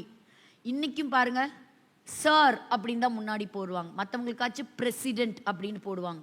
ஒரு காலத்தில் ஆங்கிலேயர்கள் உலகத்தையே ஆட்சி செஞ்சாங்க இல்லையா? ஸோ அதனால முன்னாடி இருக்கக்கூடிய கவர்னராக இருக்கட்டும், அங்கே இருக்கட்டும், சர் சார்லஸ், சர், கணத்துக்குரியவர்கள். பிகாஸ் அவங்க பேரு ஒரு பிராண்ட், அந்த பேருக்கு வேல்யூ இருக்குது. அப்போ நம்முடைய பெயருக்கு ஒரு வேல்யூ இருக்குது. ஐயோ, இந்த பேரை கேட்டா ஒரு கிறிஸ்தவ பெயராக இருக்கிறதே, ஆனா இவங்க கிட்ட சாட்சி இல்லையே, இவங்க கிட்ட உண்மை இல்லையேன்னு நம்மளை பார்த்து சொல்லிடக்கூடாது. ஏன்னா சரீரத்தாலும் ஆவியினாலும் தேவனுடைய நாமத்தை மகிமைப்படுத்தத்தான் அந்த கிரைஸ்டுங்கிற அந்த விலையேற பெற்ற நாமத்தை கொடுத்துக்கிறார். வானத்திலும் பூமியிலும் பூமியின் சகல ஆழங்களிலும் உயர்த்தப்பட்ட மகிமைப்படுத்த ஒரே நாமம் இயேசு என்கின்ற நாமம். அந்த the most powerful and wonderful name, அதிசயம். நியாயாதிபதிகள் 13வது அதிகாரத்துல சிம்சோனுடைய பெற்றோர் அந்த தேவ தூதனை சந்தித்து கேட்கிறாங்க, நீங்க யார், உங்க பேர் என்னன்னு கேட்கிறாங்க. அப்ப அவர் சொல்றாரு, என் நாமத்தை நீ ஏன் கேட்கணும், என் நாமம் அதிசயம். ஏசாயா 9:6 சொல்றாரு, அவருடைய நாமம் அதிசயமானவர். நீங்களும் நானும் அந்த அதிசயமானவருக்கு சொந்தக்காரர்கள். ஹல்லேலூயா, ஹல்லேலூயா. அதனால நம்ம நினைக்கணும், நம்ம எந்த இடத்துல நிற்கிறோம், நம்மளுடைய ஃப்ரெண்ட்ஷிப் எங்கே இருக்குது, என்ன பழக்க வழக்கம், நம்ம என்ன பேசுகிறோம், என் வாயின் வார்த்தைகள் என்ன, நான் என்ன செய்கிறேன். You must always understand, I am the brand ambassador of the royal family, the Christ family. Hallelujah. ஐயோ, நான் இந்த இடத்துல எக்ஸ்ட்ரா இருக்கிற இந்த பணத்தை நான் எடுக்கக்கூடாது, because I am the brand ambassador. உங்களுக்கு தெரியுமா, ஆண்டவர் நம்மளை செலக்ட் பண்ணிட்டாருன்னு சொல்லிட்டு அப்படி விட போறதில்லை. லூக்கா 16வது அதிகாரத்தில் திருப்பும் பொழுது அங்கே ஒரு எஜமான பற்றி வாசிக்கிறோம். முதல் வசனம் சொல்லுகிறது, லூக்கா 16:1, பின்னும் அவர் தம்முடைய சீஷர்களை நோக்கி ஒரு ஊமை சொல்றார். இயேசு கிறிஸ்து ஒரு ஒரு ஒரு கதை சொல்றார், ஒரு சம்பவம் சொல்றார். அதில் அவர் சொல்றாரு, ஐஸ்வர்யவானாகிய ஒரு மனுஷனுக்கு ஒரு உக்கிரக்காரன் இருந்தான். அப்போ அந்த உக்கிரானக்காரன் ஒரு எஜமானுக்கு கீழே வேலை செய்கிறான். நம்ம எல்லாருக்கும் ஒரு எஜமான் இருக்கா? நம்ம எல்லாம் ஒரு ராஜாக்கு கீழே இருக்கிறோம், நமக்கு ஒரு எஜமானன் இருக்கிறார். அவர் என்ன செஞ்சிருக்கிறாரு, அவரே நம்மளுக்கு பேமெண்ட் கொடுத்து நம்மளை முழுசா வாங்கியிருக்கிறார். கிரயத்திற்கு கொல்லப்பட்டிருக்கிறோம். அந்த உக்கிரானக்காரன் இருந்தானா, அவன் என்ன செஞ்சானா, தன் எஜமானுடைய ஆஸ்திகளை அழித்து போடுகிறதாக எஜமானுக்கு அறிவிக்கப்பட்டது. சிலர் நியூஸ் கொண்டு வந்து கொடுக்குறாங்க. என்ன சொல்றாங்க, எஜமானே, ஒருத்தனை நம்பி நீ வேலைக்கு சேர்த்தியே, அவனை பத்தி நான் ஒரு ரிப்போர்ட் கொண்டு வந்திருக்கிறேன், நல்ல ரிப்போர்ட் இல்லை. அவன் என்ன செய்யறான், உன் ஆஸ்தியெல்லாம் அழிச்சிட்டு இருக்கிறான். நம்மளை பற்றி கர்த்தர் விசாரிக்கிறார் தெரியுமா? He receives every report. உலகம் முழுவதும் சுத்திட்டு ஒருத்தன் போய் ஒருத்தரை பத்தி பேசுறதுக்காக அவர் சமூகத்துல நின்னானா. பிசாசானவன் யாரை பற்றி? ஆண்டவருக்கு தெரியுமா இல்லையா? யார் மேல கண்ணை வச்சுட்டு வந்த? யார் மேல கண்ணை வச்சுட்டு வந்த? அவன் நீதிமான், சன்மார்க்கன், உத்தமன், நாள்தோறும் பலி செலுத்துறவன், ஆண்டோருக்கு பயந்தவன். அவங்கிட்ட அப்ப பைபிள் கிடையாது, மோசே நியாய பிரமாணத்தை பத்தி அந்த புஸ்தகத்துல எதுவும் கொடுக்கல, ஆண்டோருக்கு பயந்து நடக்கிறான். கர்த்தர் கொடுத்தார், கர்த்தர் எடுத்தார்னு சொல்ற அளவுக்கு தன்னை தாழ்த்தக்கூடிய ஒரு மனுஷன் ரிப்போர்ட் எடுத்துட்டு போறான். வெளிப்படுத்தல வாசிக்கிறோம், குற்றம் சாட்டுகிறவன் இருக்கிறான். ஆண்டவரே, இவனுக்காக ரத்தத்தை சிந்தினீங்களே, இவனுக்காக போய் அந்த மாட்டுத் தொழுவத்துல பிறந்தீங்களே, இவனுக்காக அந்த சோதனைகளை சகிச்சிங்களே, இவனை நம்பி சில தரிசனங்களை கொடுத்தீங்களே, திட்டங்களை கொடுத்தீங்களே, அவன் சரியில்லை.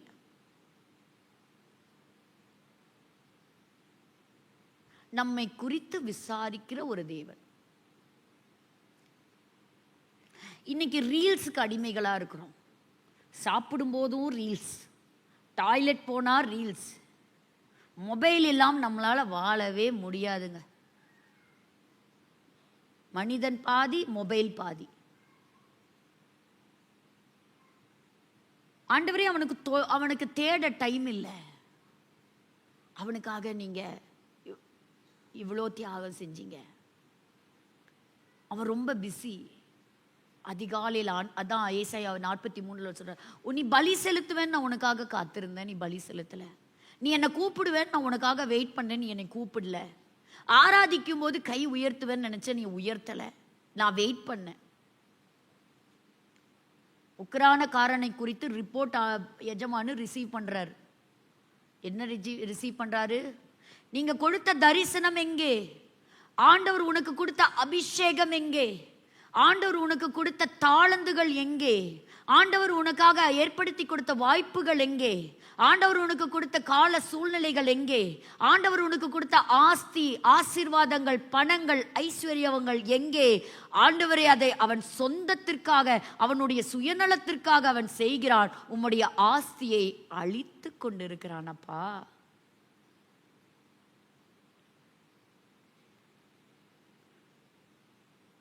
ஜிம்மின்னு ஒரு பெரிய பாடகர் இருந்தாங்க.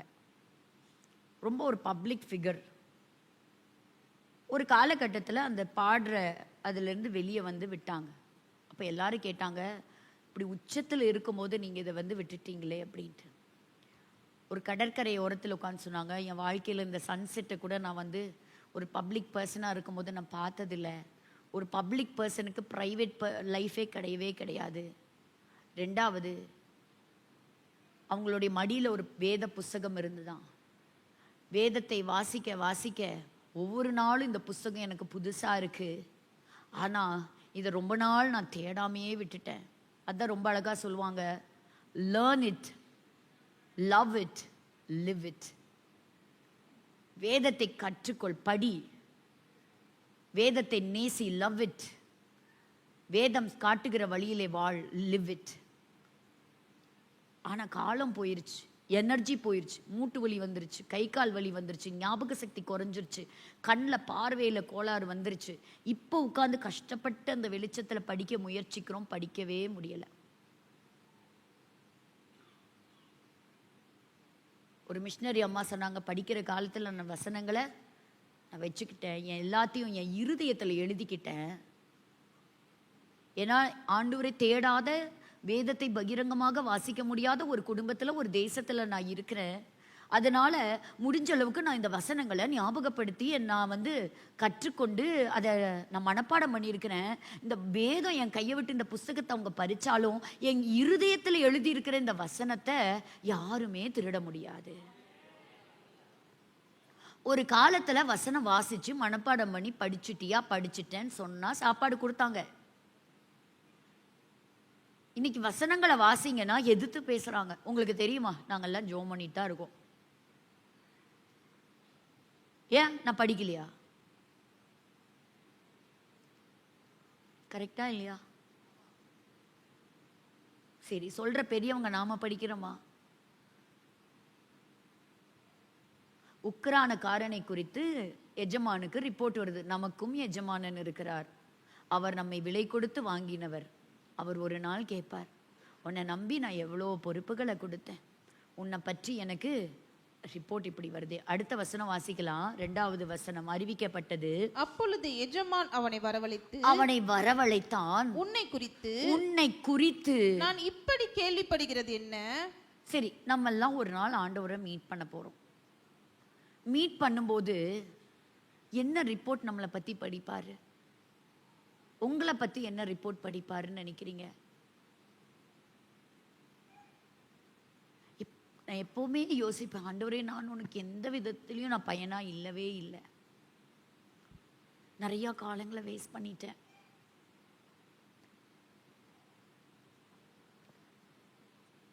ஒரு நாள் எஜமான் அவனை வரவழைத்தான், ஒரு நாள் நம்மை வரவழைப்பார். We all need to meet Lord Jesus face to face. அன்னைக்கு அந்த பட்டியல் எடுத்து அந்த சுருள் புஸ்தகத்தை எடுத்து அவர் வாசிக்கும் போது உன்னை குறித்து நான் இப்படி கேள்விப்படுகிறது என்ன? உனக்காக என் இரத்தத்தை சிந்தினேன், உனக்காக ஏழ்மையின் கோலத்தை எடுத்தேன். எனக்காக நீ என்ன செய்தாய்? ஏன் என் ஆஸ்திகளை அழித்தாய்? ஏன் என் ஊழியத்தை நீ செய்யவில்லை? அடுத்தது, உன் உக்கிரான கணக்கை எனக்கு என்ன செய்ய? கணக்கை செட்டில் பண்ணுன்றார். கணக்கை செட்டில் பண்ணுப்பா. ஆண்டவர் அறியாத ஜனங்க சொல்லலாம், ஐயோ நாங்கள் எங்களுக்கு இயேசுவை தெரியல. நமக்கு தெரியுமே, நமக்கு தெரியுமே. எத்தனை பேர்த்துக்கு ஓடி ஓடி போய் சுவிசேஷத்தை சொல்கிறோம். நம்மளுடைய சாட்சியின் ஜீவியம் எப்படி இருக்கிறது? அடுத்தது என்ன பண்ணிட்டார் தெரியுமா? இனி ராஜினாமா பண்ணிக்கொண்டார். You are terminated from this post. ஆண்டவர்ட்ட டெய்லி ரிப்போர்ட் போகுதுங்க.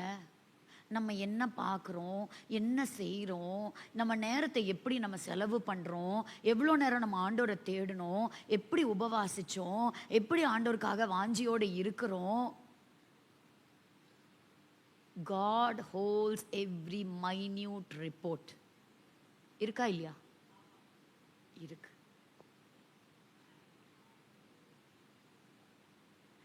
இன்னைக்கு நம்ம ஈஸியாக சொல்லலாம், ஐயோ என் வேலை அப்படிங்க, என் குடும்ப சூழ்நிலை அப்படிங்க. அதெல்லாம் தாண்டி ஆண்டவர் எப்படி ஊழியம் செஞ்சார்னு பார்க்கலாமா? மூன்றாவதாக, வேகமாய் முடிக்கலாம். மூன்றாவதாக இயேசு கிறிஸ்து செய்த மூன்றாவது இன்ஸ்டால்மெண்ட் என்ன அப்படின்னு சொன்னா, இயேசு கிறிஸ்து இந்த பூமியிலே வாழ்ந்த வாழ்க்கை. இயேசு கிறிஸ்துவுக்கு ஒரு குடும்பம் இருந்தது. ஆனாலும் மத்தேயு 8:20 சொல்லுகிறது, அவருக்கு தலை சாய்க்க இடம் இல்லையா.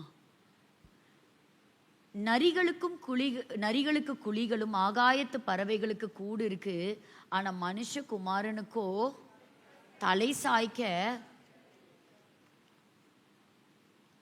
he was always busy.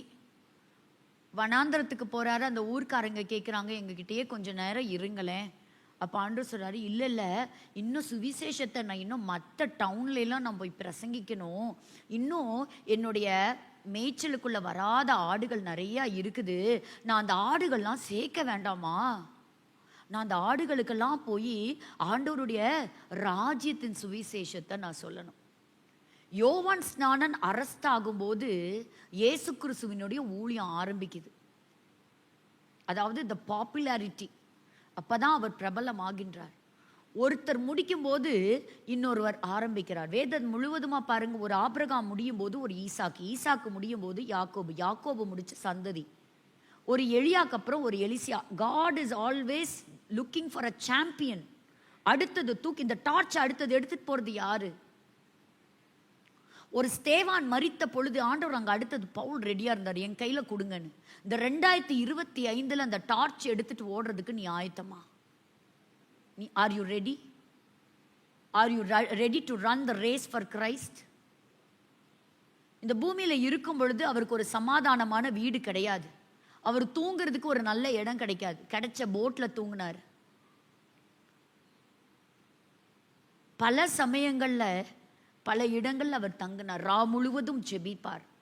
பிதாவோடு அவர் ஜெபித்தார். பல ஊருக்கு பட்டணங்கள் தோறும் அவர் நடந்து போனார். அன்னைக்கு இருந்த பிரதான ஆசாரியர்களும் அன்னைக்கு இருந்த பரிசேயர்களும் அன்னைக்கு இருந்த யூதர்களும் கலவரத்தை உண்டு பண்ணாங்க. இந்த இயேசுவை கொலை பண்ணுங்கன்னாங்க. Kill Jesus, we don't want Jesus, you kill him. கல்லெறிஞ்சு கொலை செய்ய பார்த்தாங்க. அவரை பிடிச்சு அரெஸ்ட் பண்றதுக்கு பல சமயத்துல பல சூழ்நிலைகளை எதிர்பார்த்து காத்திருந்தாங்க.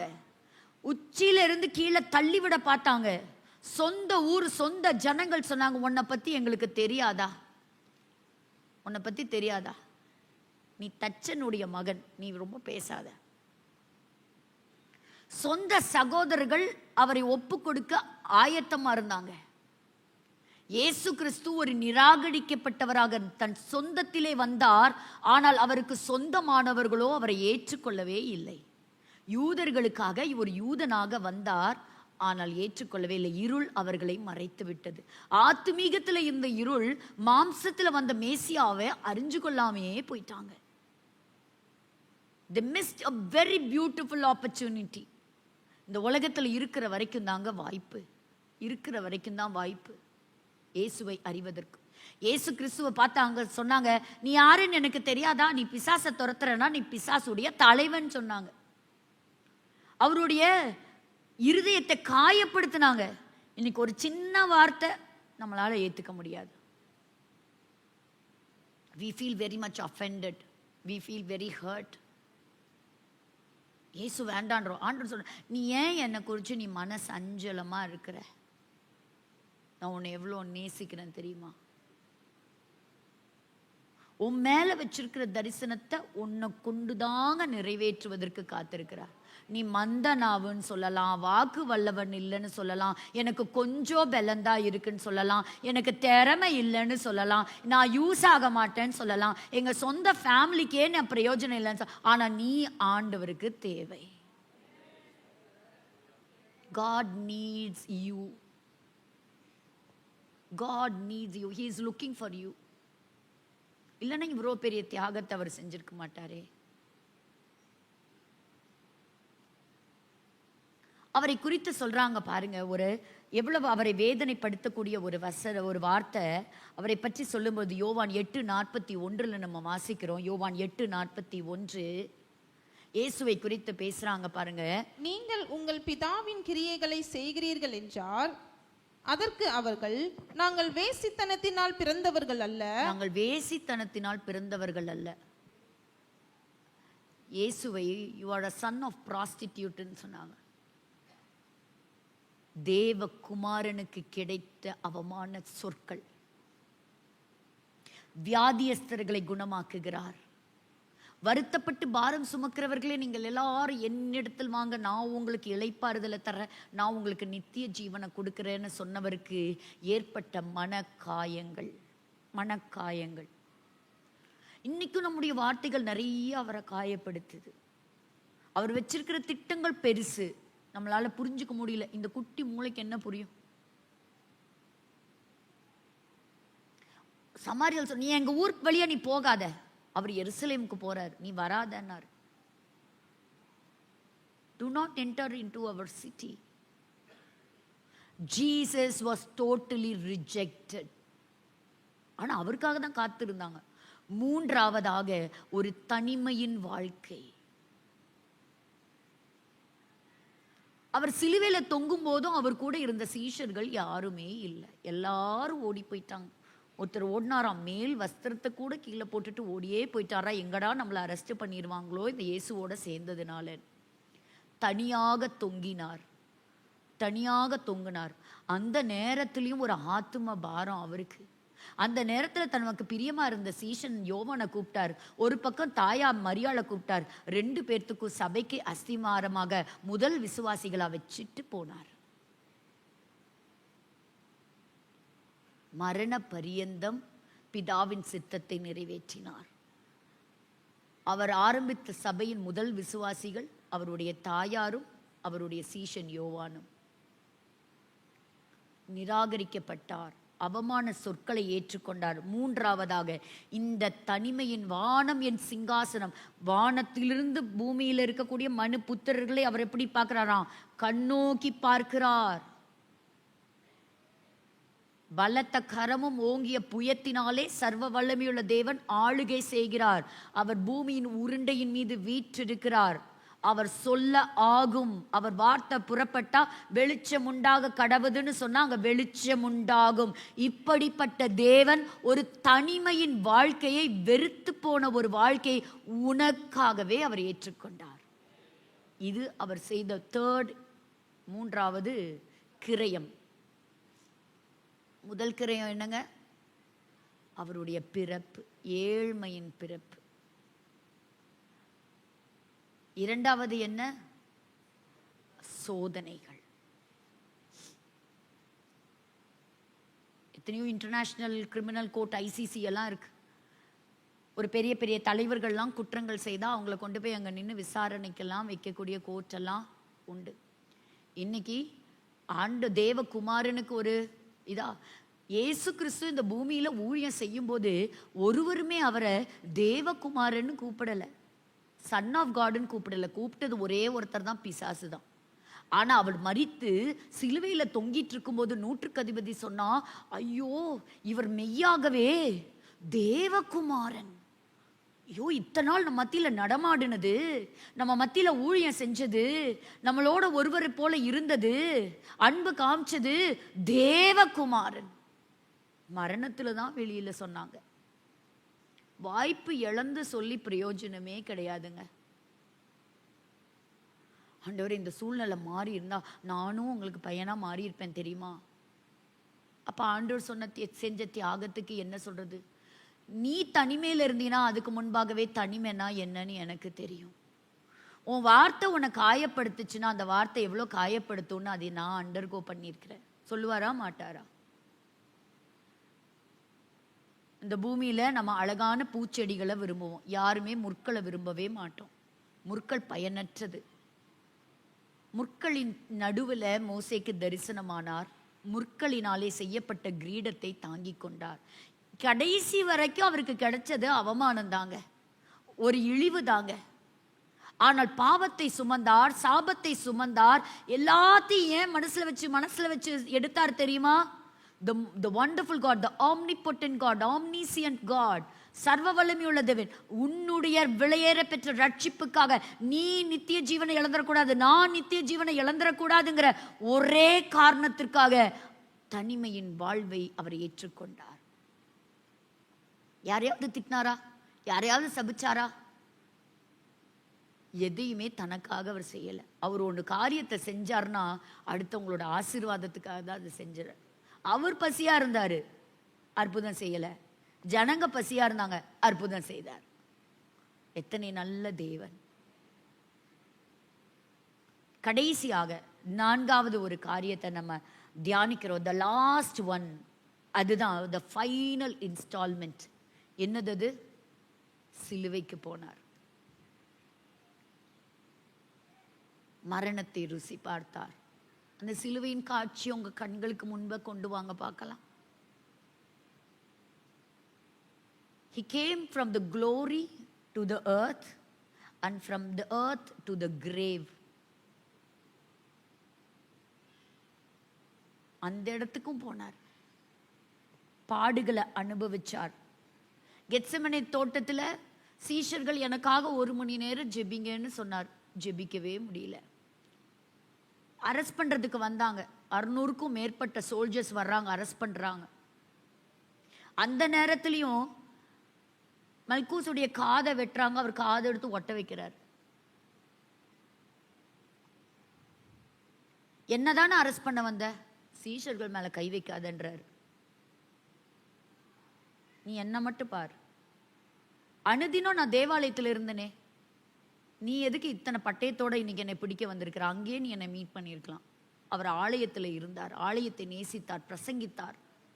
கடைசி மூச்சு வரை பிரசங்கிச்சார்.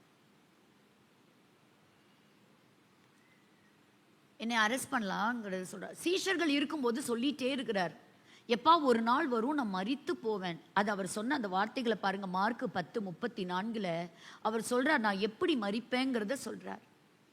மார்க் 10:34 பரியாசம் பண்ணி. நமக்கு பிடிக்குமா? சின்ன பிள்ளைங்களுக்கு மற்றவங்க முன்னாடி ஒன்றும் சொல்லிடக்கூடாதுங்க. டீச்சர் திட்டிடக்கூடாது, வீட்டில் திட்டிடக்கூடாது, சாரி கேட்க பிடிக்காது. அவங்க முன்னாடி என்ன பேசிட்டாங்க, அவங்க முன்னாடி என்ன சொல்லிட்டாங்க. அண்ட சராசரங்களையும் படித்த வசனம் சொல்கிறது, வானத்திலும் பூமியிலும் சகல ஆழங்களிலும் அவர் தமக்கு சித்தமானவைகளையெல்லாம் செய்கிறார். He is the creator. அவரை பரியாசம் பண்ணாங்க, கேலி கிண்டல் பண்ணாங்க. எல்லாரும் சிரிக்கிறாங்க. நம்மளை பற்றி 2 பேர் சிரிச்சா எப்படி இருக்கும்? ஒருத்தங்க பாடி ஷேவிங் பண்ணால் நமக்கு எவ்வளோ கூச்சமாக இருக்கும். கூச்சமாக இருக்குமா இல்லையா? இன்னைக்கு பல வார்த்தைகளை சொல்கிறோங்க. கருப்புங்கிறோம், நெட்டைங்கிறோம், கண்ணாடிங்கிறோம், சொட்டைங்கிறோம், குண்டுங்கிறோம், ஜாதி வச்சு சொல்றோம். நம்மளும் மற்றவங்களை பரியாசம் பண்றோம் பாருங்க. ஆண்டவர் எல்லாரையும் பெயர் சொல்லியே அழைத்தார். அதனால்தான் அவர் சொன்னாரு, என்னிடத்தில் கற்றுக்கொள்ளுங்கள், என்னிடத்தில் கற்றுக்கொள்ளுங்கள்.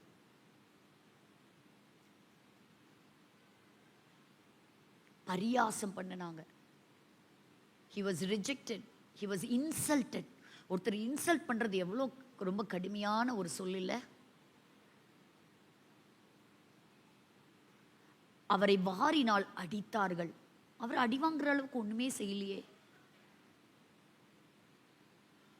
இன்னைக்கு எத்தனையோ கணவன்மார் மனைவிமார்கள் அடிக்கிறாங்க.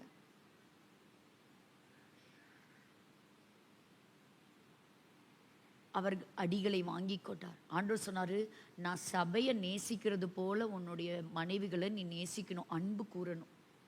அதனால்தான் சபையை எடுத்துக்காட்டா வச்சுட்டு போயிருக்கிறார் நமக்கெல்லாம். மத்தேயு 19 சொல்றார், அந்த பந்தம் எந்த அளவுக்கு அவருக்குள்ளாக ஒரு உருக்கமான ஒரு பந்தம்னு சொல்றார். அவர் மேல் துப்புனாங்க. மற்றதெல்லாம் கூட சகிச்சுக்கலாம் போல, அடிச்சாங்க, பரியாசம் பண்ணாங்க. எப்படிங்க அந்த அழகான முகத்துல காரி துப்புறது?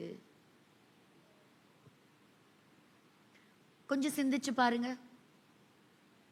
இதை சொல்லும் பொழுதே அவருக்குள்ள ஒரு மன அழுத்தம் நிச்சயம் இருந்திருக்கும். ஏன்னா கெத்செமனே தோட்டத்துல இயேசு கிறிஸ்து வேர்வை சிந்தும் பொழுது அதுல ரத்தமும் கலந்து வந்தது. கவனிக்கிறீங்களா? தூங்குறீங்களா? இதெல்லாம் கிறிஸ்துவின் சிலுவை பாடுகளின் நாட்கள்னு நம்ம சொல்றோம்.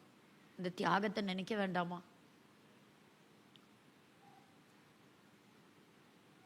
அவர் மேல துப்புனாங்களாம். ஐயோ, சகிக்கவே முடியாது. கற்பனை பண்ணி பார்க்க முடியல. என் நேசரையா, என்னுடைய தெய்வத்தையா, என்னுடைய தகப்பனையா, என்னுடைய சிநேகிதனையா, ஏன் இதை ஏத்துக்கிட்டாரு?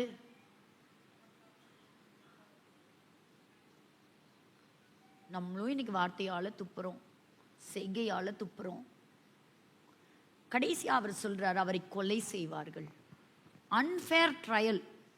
அவர் மரிப்பதற்கோ அவர் கொலை செய்யப்படுவதற்கோ எந்த விதமான முகாந்திரமும் கிடையாதுங்க. ஆனால் அவர் கொலை செய்யப்பட்டார். திரும்ப வரப்போகிறார் அவர் நீதியுள்ள ஒரு நியாயாதிபதியாக. he is going to come again as the judge. ஆனா அவரை கூப்பிட்டு அண்ணா விசாரிக்கிறார், காய்பா விசாரிக்கிறார், ஏரோது விசாரிக்கிறார், பிலாத்து விசாரிக்கிறார். எல்லாத்து முன்னாடியும் தலை குனிஞ்சு நிற்கிறார். எப்படி நின்னாரு வாசிங்க. அப்போஸ்தலர் 8ஆம் அதிகாரத்துல எப்படி நின்னாராம்? அப்போஸ்தலர் 8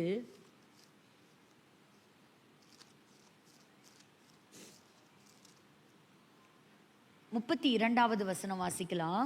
32. அவன் வாசித்த வேத வாக்கியம் என்னவென்றால், அவர் ஒரு ஆட்டை போல அடிக்கப்படுவதற்கு கொண்டு போகப்படுவார்.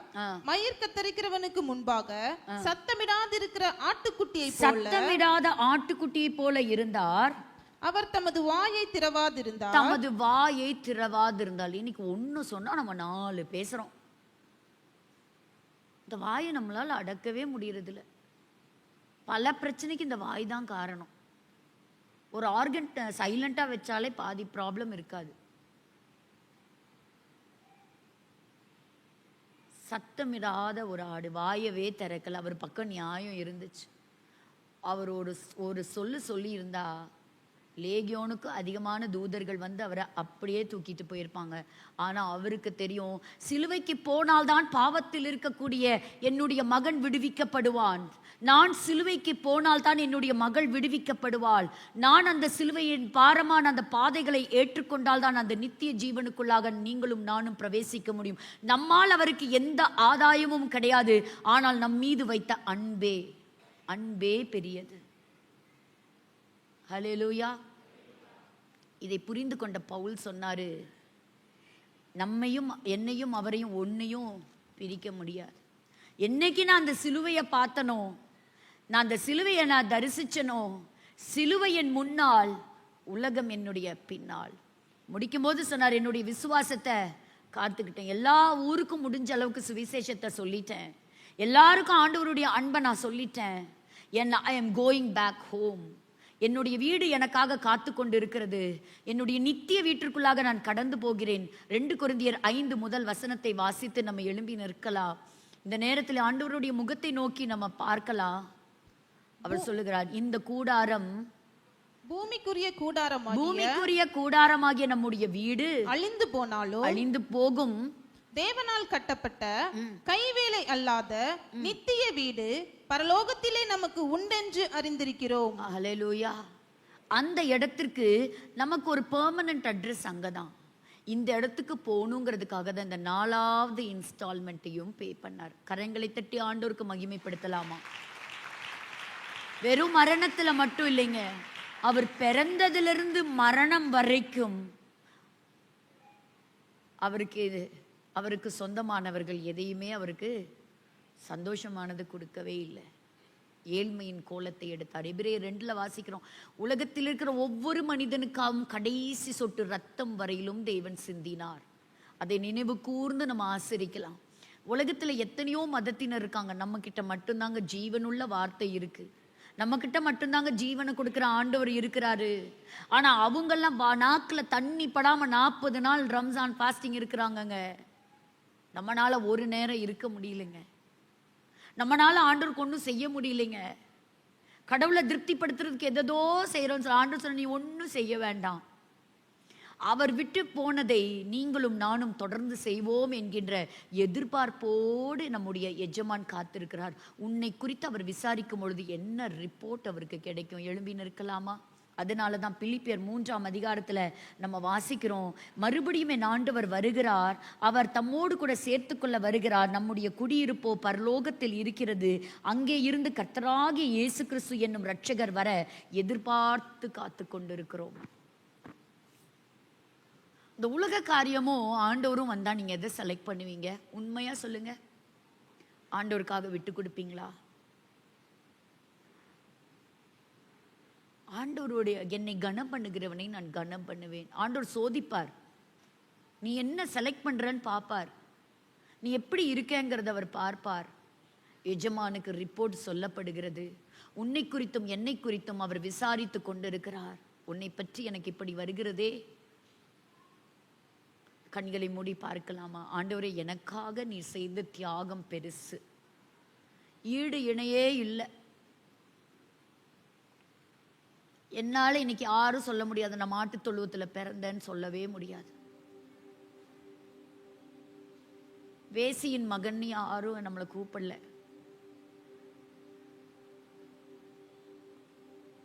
சோதனைகளை ஜெயித்தவர் நம்மோடு கூட இருக்கிறார். நம்மளை யாரும் கொண்டு போய் இப்ப சிலுவையில தொங்க விட போறது இல்லை. அர்ப்பணிக்கலாம். ஆண்டவரே, ஒரு அர்த்தமுள்ள நாட்களாய் இருக்கட்டும். சும்மா நம்ம நான்வெஜ் சாப்பிட மாட்டோம், இல்லைன்னா இப்படி இருக்க போறோம், அது அல்லங்க. முதலாவது நம்மளை பலியா கொடுக்கணும். கொடுக்கலாமா? கொஞ்ச நாட்கள் தான்.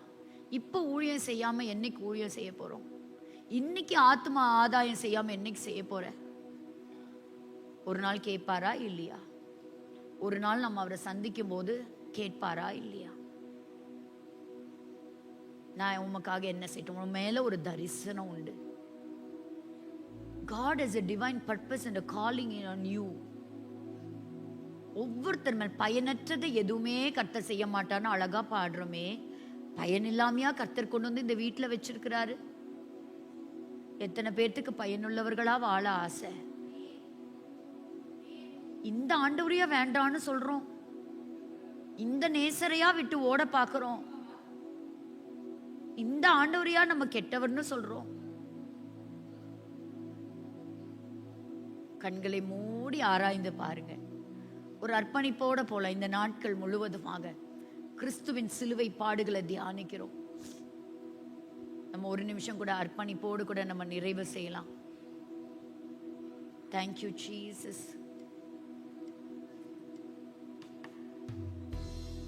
ஆவியானவர் உங்களோடு கூட இடைப்படுவார்னு சொன்னா அந்த சத்தத்துக்கு உங்களை அர்ப்பணிங்க. அவருடைய திட்டத்துக்கு ஒப்பு கொடுங்க. ஆண்டவரே, உங்க சித்தத்துக்கு நான் வரேன். Not my will, not my will, oh Father God, but your will. But your will, உங்க சித்தம் என் வாழ்க்கையில நடக்கட்டும். முதல்ல குடும்பத்துல சாட்சி, வசிக்கிற பகுதிகளில் சாட்சி, சபையில சாட்சி, தேவனுக்கு சாட்சியாக. அவருடைய அன்பு பெரியது, அன்பு பெரியது, அன்பு பெரியது, அன்பு பெருசு. அவருடைய அன்பு பெருசு, அவரோட அன்பு பெருசு. நீ அவர் மேல வச்சிருக்கிற அன்பை விட அவர் அன்பு பெருசு.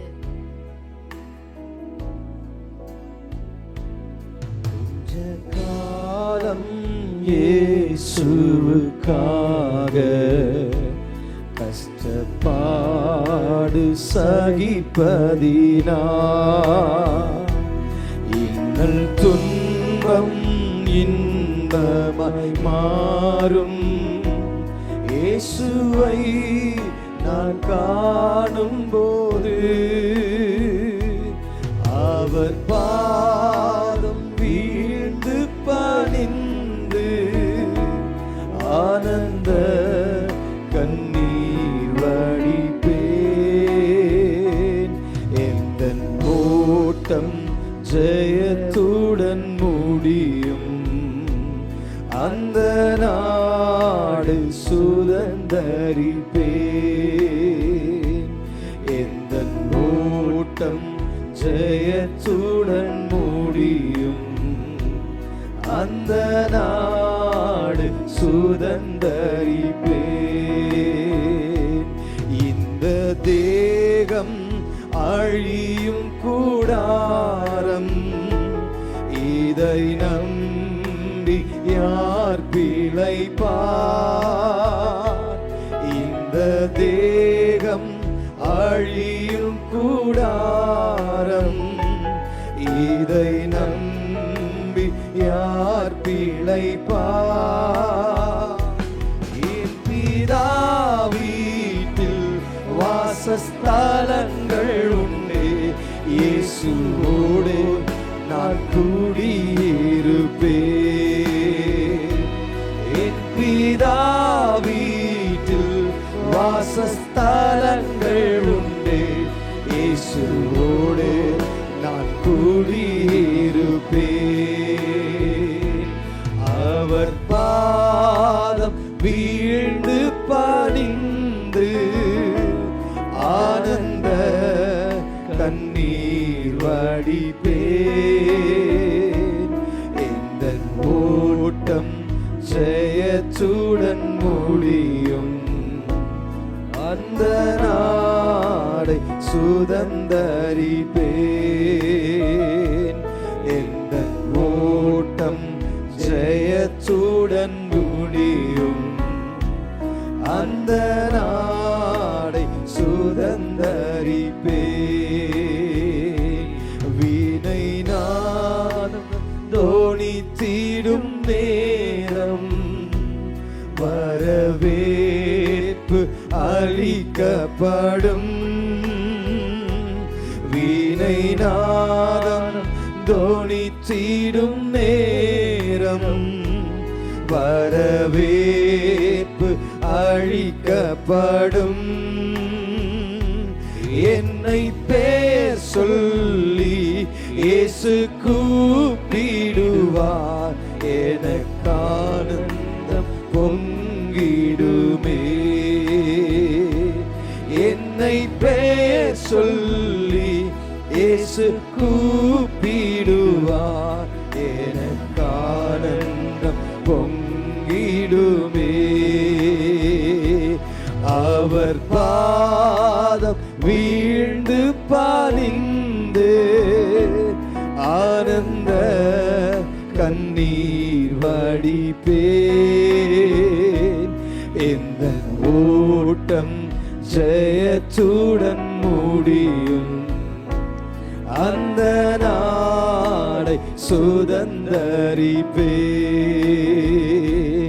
எந்த ஓட்டம் ஜெயத்துடன் முடியும், அந்த நாடை சுதந்தரிப்பேன். ஆஹா அல்லேலூயா, ஆஹா அல்லேலூயா,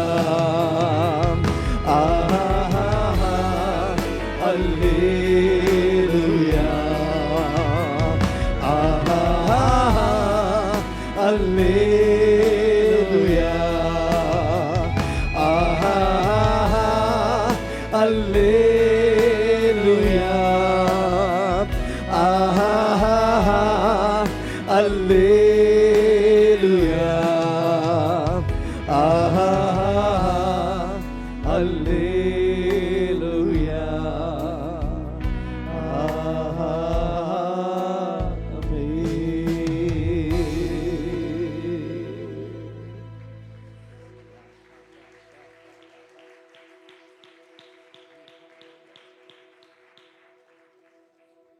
கண்களை மூடி நம்ம ஜெபித்து நிறைவு செய்வோம். தீர்மானத்தோடு போகலாம்.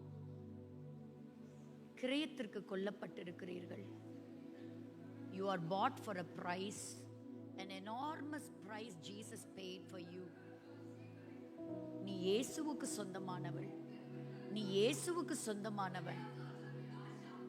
உன்னுடைய பெயர் சாதாரண பெயர் அல்ல.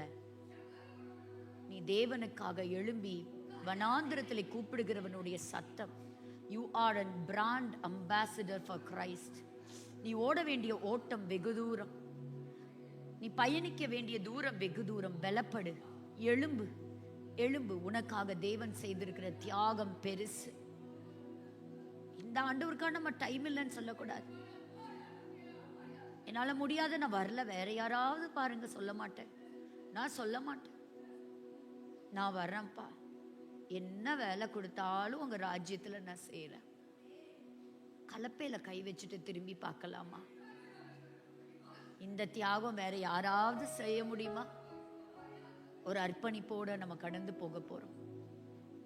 எனக்காக பாடுகளை சகித்தவருக்கு என்ன கொடுப்பேன் நான்? என்னையே கொடுக்கிற ஆண்டவரேன்னு சொல்லலாம். எங்களை நேசிக்கிற நல்ல தகப்பனே, இந்த காலை வேளைக்காக நன்றி செலுத்துகிறோம். இந்த வார்த்தையின் வேளைக்காக நன்றி தகப்பனே. இன்றைக்கும் இந்த காலை பொழுதுல நீர் பிறந்தது முதல் மரணம் வரையிலும் கர்த்தர் ஆண்டவரே எங்களுக்கு செலுத்திய தியாகங்கள், ஆண்டவரே அப்பா, நீர் செய்த தொகைகள் பெரியது. ஒரு நாளும் அதை நாங்கள் மறக்க மாட்டோம். உமக்கு உண்மையுள்ளவர்களாக நாங்கள் இருக்க விரும்புகிறோம். எங்களை பயன்படுத்துங்க. எங்க மேல நீங்க ஒரு பெரிய தரிசனம் வச்சிருக்கிறீங்க. எங்க மேல உங்களுக்கு ஒரு பெரிய எதிர்பார்ப்பு உண்டு. நீங்க எங்களுக்கு ஒரு பெரிய பாதையை வச்சிருக்கிறீங்க. எங்களை வழி நடத்துங்கப்பா. யார் யாரெல்லாம் அர்ப்பணிக்கிறாங்களோ ஒவ்வொருவரையும் கர்த்தர் பயன்படுத்துங்க. ஆண்டவரே, எங்களை தாழ்த்தி அர்ப்பணிக்கிறோம். வந்த ஒவ்வொருவரையும் அவங்க சார்ந்த குடும்பத்தையும் கர்த்தர் ஆசீர்வதித்து மகிமைப்படுத்துவீராக. இயேசுவின் மூலம் பிதாவே, ஆமென்.